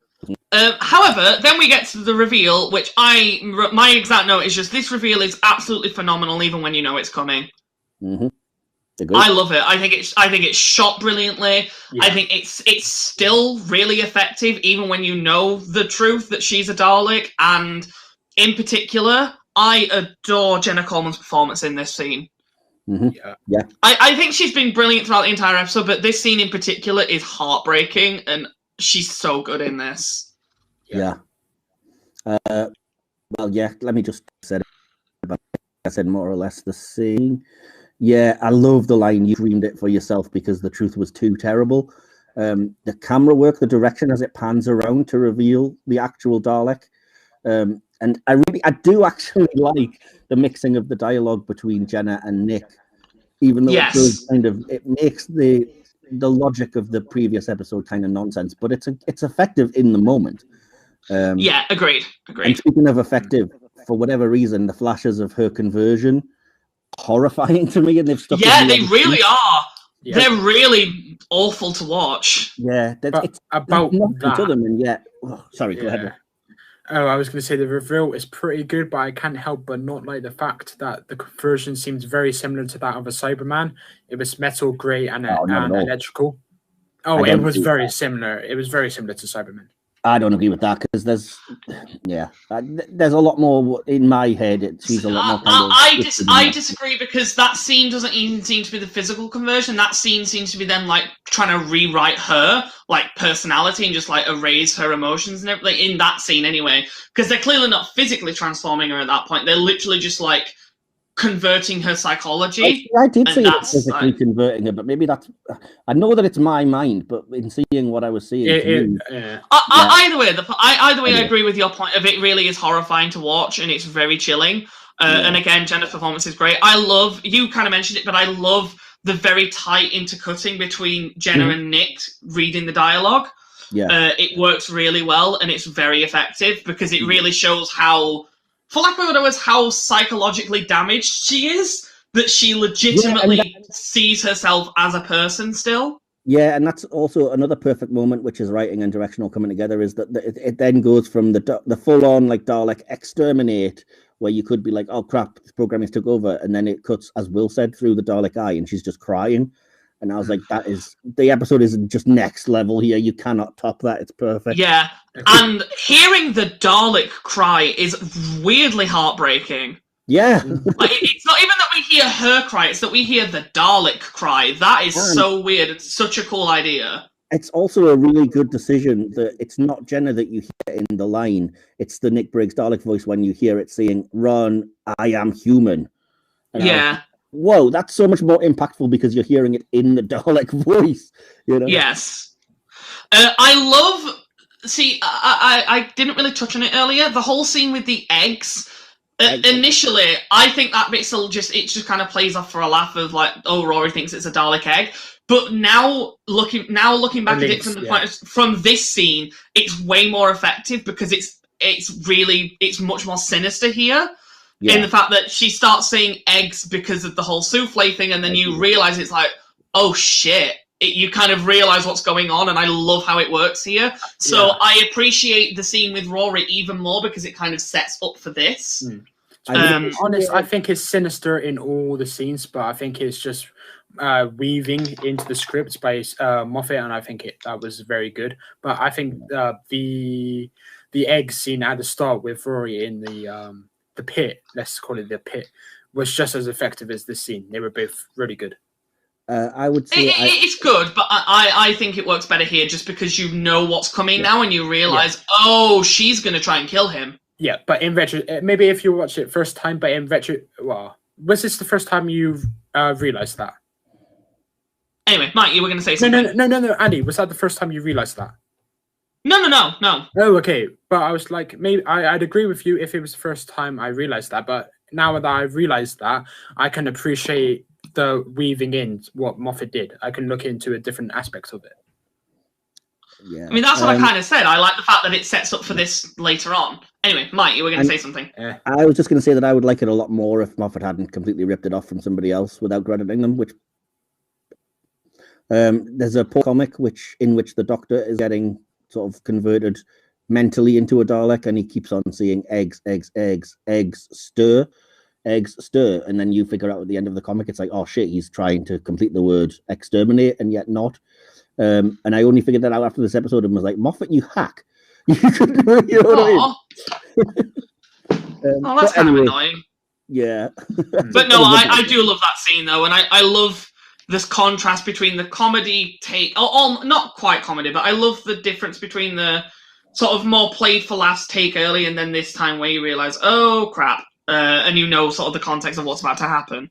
Then we get one of my favourite tracks in the Series 7 soundtrack, which is called Remember Me.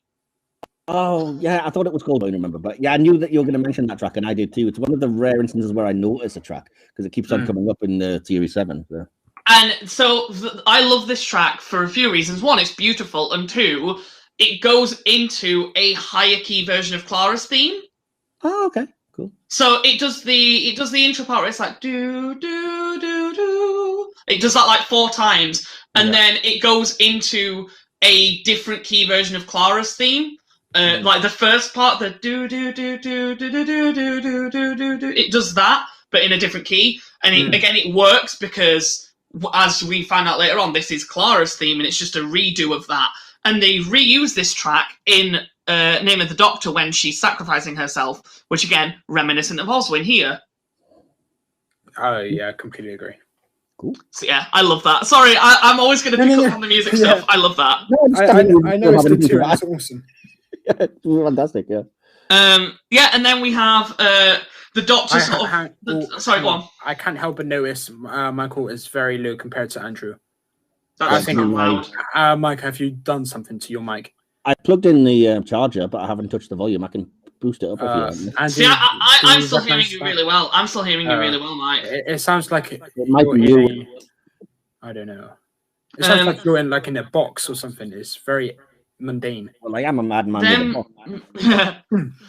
Then we have the Doctor running back through intensive care to get back to Amy and Rory. I kind of like the comedy of them just constantly kissing because it kind of harkens back to the Big Bang.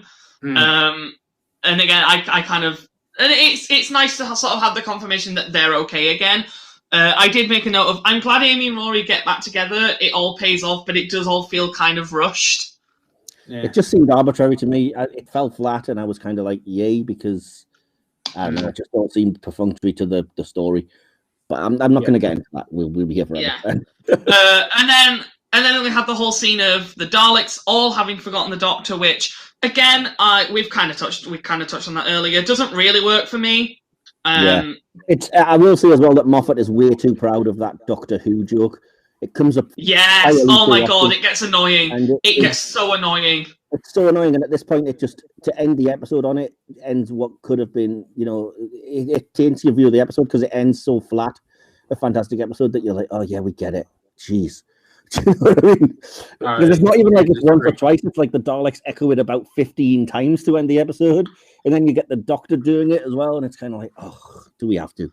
Well, first of all, we have the Doctor dropping Amy and Rory off back home, and the whole confirmation that he's moving back in, which is really sweet. Then we have the Doctor doing it in the TARDIS. That sounded wrong. We have the Doctor repeating the Doctor Who question in the TARDIS, which again doesn't work for me, just because I find the the whole Doctor Who thing kind of irritating. The Doctor I did. Hashtag Stiffy Skull. I did make the note of yay. I know Mike's going to hate me for this, but I did make the note of yay. 11's first TARDIS because I love it and I don't care what you say. I'd have it too. Yeah, I'm in the minority, I think, for the most part, but I'm just not a fan. Yeah, I love that TARDIS. Anyway, that is Asylum of the Daleks. Woo! So let's go in a circle and get everyone. Oh my god, I sound like a teacher. Could I quickly route through my go tenets?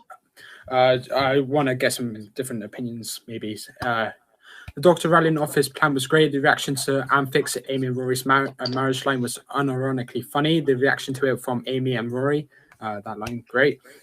There were a lot of occasions where Amy and Rory were sidelines and were just standing around. However, this shifted with the argument about subtracting love. I said Darvel was great. Karen Gillan also did a very good job and also cried convincingly, which not many actors can do. I said Amy giving Rory up makes little sense to me, though. However, then both realizing the Doctor did not need one before the Doctor straightens his bow tie to the camera. Before we go back to Amy, who had a tear rolling down her face, is another example. Excellent example of filming, directing, and editing. I do love just to add to that point. I do love the fact that the Doctor looks at the camera and straightens the bow tie as like a direct reference to when Amy said earlier, "This isn't something you can fix like you fix your bow tie." Yeah, I do like that. I love it. Quickly jump in here as well and say that I should have mentioned earlier that I don't love how manipulative the Doctor is to get Amy and Rory back together with this kind of the whole giving her the wrist thing idea. But at the same time, it's incredibly in character. And as a fan of the Seventh Doctor, yes, it makes complete sense. That's entirely what he does. I agree with pretty much everything you just said. I disagree with Will on the whole. I don't understand Amy giving the Rory up because I think it does kind of make sense. I think that does make sense for because the whole it's not that she fell out of love with him. It's more a case of you want kids, I can't give you that, so I'm gonna let you go so you have a chance to get what you actually want in life. It kind of reminds me of this isn't from Doctor Who. I can't actually remember where it's from. It might have been a Disney Channel show actually, so don't judge me.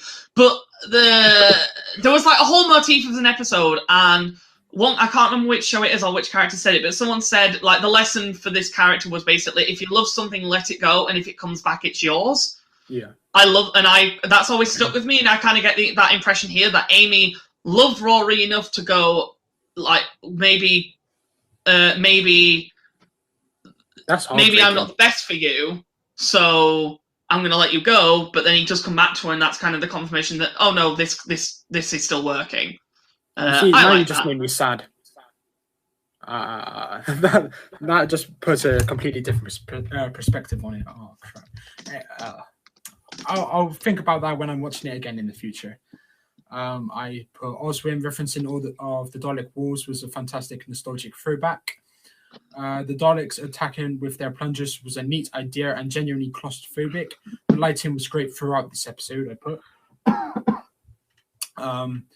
I really don't mind Oswin deleting the Daleks database about the Doctor, though I do dislike how it was quickly reverted in Time of the Doctor. The cameraman shot Jennifer Coleman's face before panning down to her chest. I see what you did there, cameraman, but that was a bit on the nose.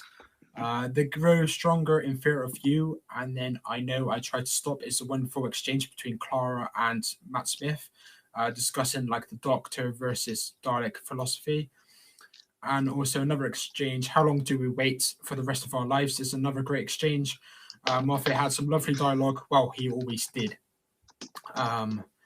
I also put, though the breakup plot was rather unnecessary, I can't help but think their characters would be considered bland in retrospect if it had all been happy sailing all of the time. The kiss at the end of the episode was beautiful and really feel good.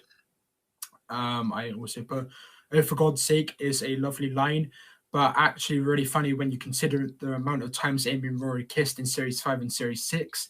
It happened almost every episode. It was as though Moffat acknowledged that and had the audience speak through the Doctor in that moment. Like, okay, you love each other, cool. The Doctor calling the Daleks suckers will never not be amazing. Rory cheers about their rekindling. between Amy and Rory, and the Doctor asks Doctor Who in the TARDIS, I love how he says, fellas, you're never going to stop asking to that. All the while, the song I Am the Doctor is playing as I smile along with them. It's such a joyous moment. I was in tears laughing whilst reminiscing about this era and why I love it so much and why Smith is my favourite Doctor. It's performances and endings like these, why I love the show. It's a really good ending to a really good episode. I love it. Would anyone disagree that I Am the Doctor is the best Doctor theme? Oh, I completely agree. I think it is. It is. I'm not going to say no, but I love like 90% of, in fact, probably 99 to 100% of Murray Gold stuff. So yeah, but I think I Am the Doctor was. I don't mean just for. I mean specifically just themes for the Doctor as a character. I Am the Doctor is like my favorite of the Doctor's themes, if that makes sense. Yeah. But yeah, Mike, do you have any more notes you want to add? No, I've just got my conclusion left. Cool. I also have a conclusion. What order do we want to go? Will, have you got a conclusion? I've got a conclusion. We'll go Will first then, since he's technically the guest. Okie doke. A damn good tale with good horror, wit, and character building elements. 3 series into the Moffat era, it's as though Moff and co had been around for 10, not in a bad way whatsoever, in an extraordinary way. In those preceding 2 series, he had done so much and to so much critical acclaim that allowed Series 7 to be more experimental, and you could definitely see it with this episode. It had its lows, but like any series, but it had very tall highs. Whilst Asylum of the Daleks did not have an extremely watertight premise, it remains to be one of the better episodes, or if not the best episodes from this series. Matt Smith was fab as ever, and he really kicked into gear as the episode moved on. The side cast was notable for the illustrious Jenna Coleman, who very much took centre stage and did so impeccably. Amy and Rory were fairly sidelined, but as I said earlier, it gave them opportunity to add something different to their character arcs, and I applaud Moffat in retrospect for doing so. They never became what Clara Oswald was to become in Series 8 and Series 9, no matter how bad things got. It was charming, but the first half was very much building the stakes. It did so well, admittedly, but exposition is a flaw that I pick out so often with other eras, so I must be fair and also pick it out with the Moff. Arthur Darvill continued his strong character that he had built ever since The Impossible Astronaut, so it's great to see such an understated actor make the most of his sidelined role in the story. I don't believe Moffat ever lost the spark, considering he produced excellent episodes such as Extremis and the Series 10 finale 2-parter towards the end of the tenure, but things did begin to squeak in Series 7, and there were a lot of squeaks in Asylum. No matter how minute, squeaks are squeaks. That being said, it is by far the best Dalek story from the Matt Smith era, if we exclude Day of the Doctor. When I say Dalek story, it's more of a best story with the Daleks in it, since the Daleks, no matter how great a number, were not actually that dominant in the episode compared to the character building that was going on. Anyway, the focus was very much so on Jenna. That's not a bad thing, but it's pretty gutting that Smith never got a real chance to shine versus the Daleks like Capaldi did with the Cybermen. Let bygones be bygones, and just respect that this is a thoroughly well-plotted Doctor Who story. What would I give this episode out of 10? 11. I'm just kidding. It's an 8, which seems to be a consistent rating for this episode from me. So it's an 8 out of 10. Just so you know, you only had to review this episode. You didn't have to review the entire Moffat era. It's fine. I'm going to cut it out anyway, unless he acknowledges the web planet's good. So. I like the fact that you said it's the best Smith episode of the Daleks, and it is, because the only other contender is Victory of the Daleks. I know. I don't know. I can probably count Time of the Doctor.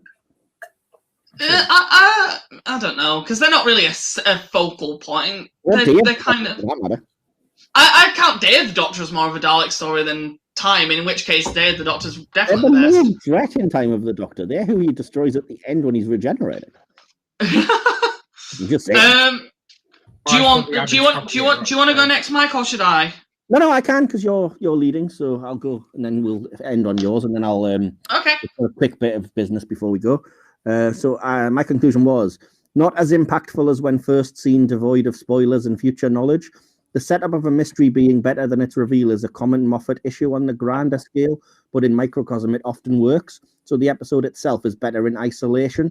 Watching now, a few of Moffat's other flaws have become evident too. tonal inconsistency, misjudged humor and silliness, or trying too hard to be clever. Though, again, when that last part works on a scripting level, it's really good. The Pons' personal drama is fine with one fantastic scene, but it feels like it belongs in another episode, as do they, actually. This episode belongs to Matt and mainly to Jenna.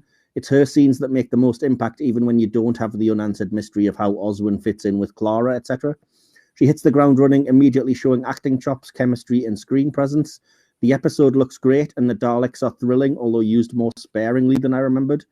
The fast pace works for the tension and energy, but it tries to fit way too much into 50 minutes.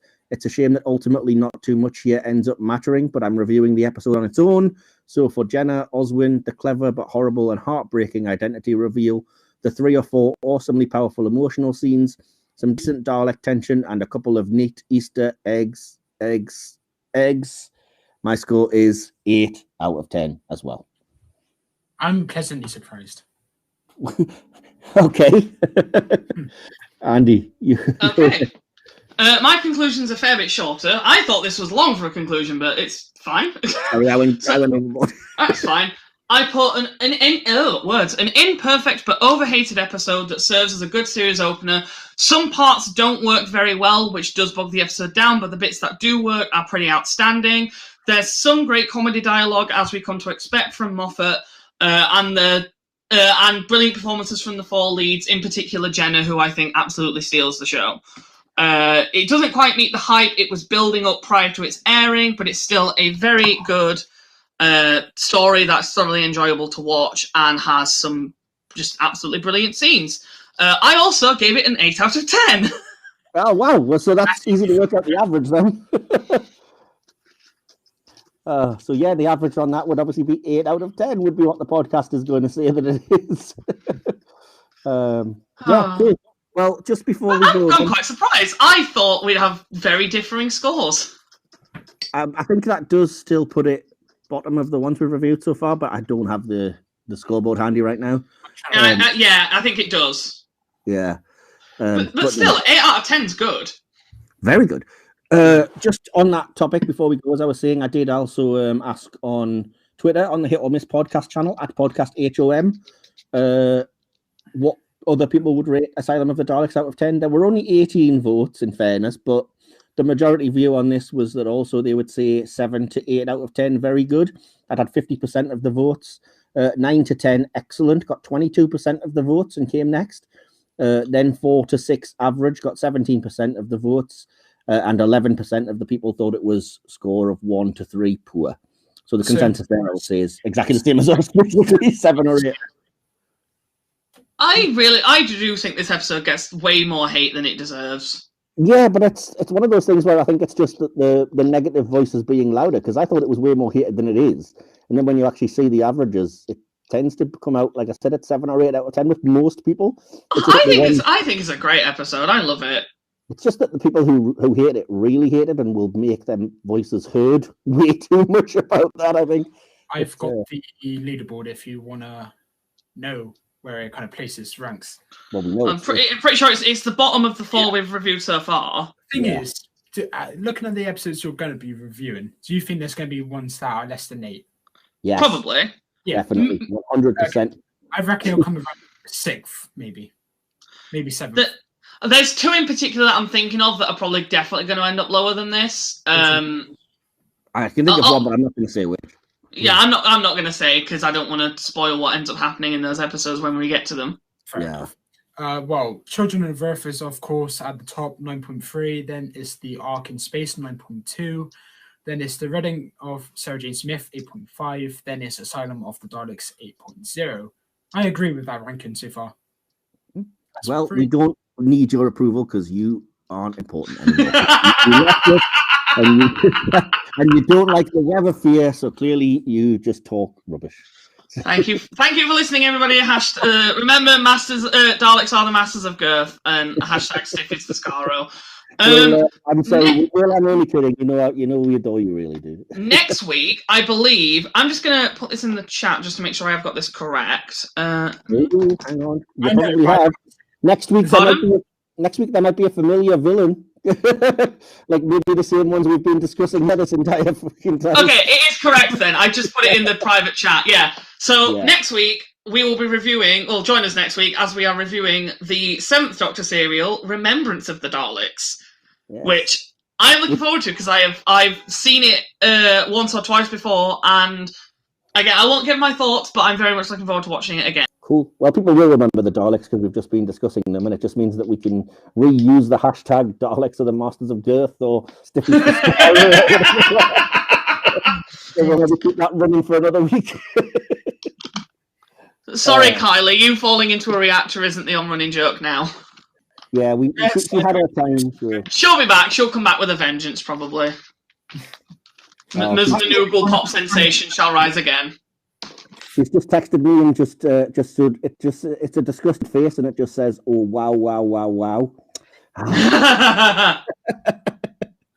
That seems like a good. Thank you for joining us again, Will.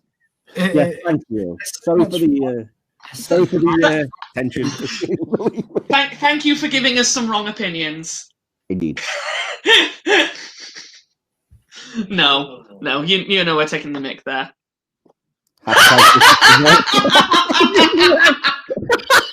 Quickly, Will, where can people find you if they want to at all, if anywhere?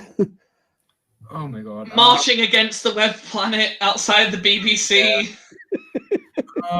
If you want and pretending as Barbie. Sorry. Don't worry. Message me on Twitter and I'll give you my Discord and we can talk. That's it. And if you don't know my Twitter, then you're lost. Well, you can always access Will if you want to via the HoM podcast HoM, which is the podcast channel. I don't own that account anymore. It's more Mike. So if you, but I can forward to you if anybody wants to get in touch. I'm pleased you got in touch anyway. But yeah, you can always access if Will occasionally jumps on there, but if not, I will always make sure any messages get to him. You can find Andy. Andy, do you want to give your deets? Yeah. Okay, so you can find me on Twitter at AndyKemp1996, and I also have a YouTube channel. That's just my name, Andrew Kemp. Gaming channel should hopefully be set up at some point soon. I've really put off doing that. And if you're interested, you'll be able to see me in my upcoming series of Dalek pornos called Sexterminate. What have I started? You're current viewers and you don't like the banter. Where are you going to stick that one? I was coming up with that as Will was talking, and I was like, I've got to bite my tongue here. Got to wait my turn. You plunging Dalek boy. What about you, Mike? Where can we find you?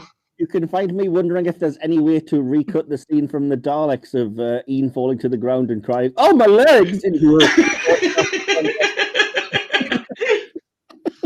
But otherwise, I'm Ian Mike Wilson on Twitter, and as I said, I do run the podcast HoM Twitter page as well.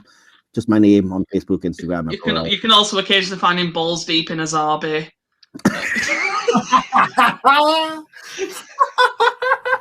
even the Menotra. Not even the more acceptable. I'm fucking an ant. Yes, you are. That's a quote that he's taken out of context. Mike Wilson 2021. Great, I'm fucking an ant. It's even funnier if you just add the U to the word ant and it's just like, you from my auntie. And that's it for this week, everyone. Oh god! Just further into lunacy, yeah. Andy, just you guys listened to half 3 hours. What have I turned this podcast into? I've just made it ludicrous. You did, but it's fun. It's a good time. Exactly, it's good. Sorry, I'm still laughing. Andy, wrap it up. We're going to be here all day. Oh, bye, everyone. Bye.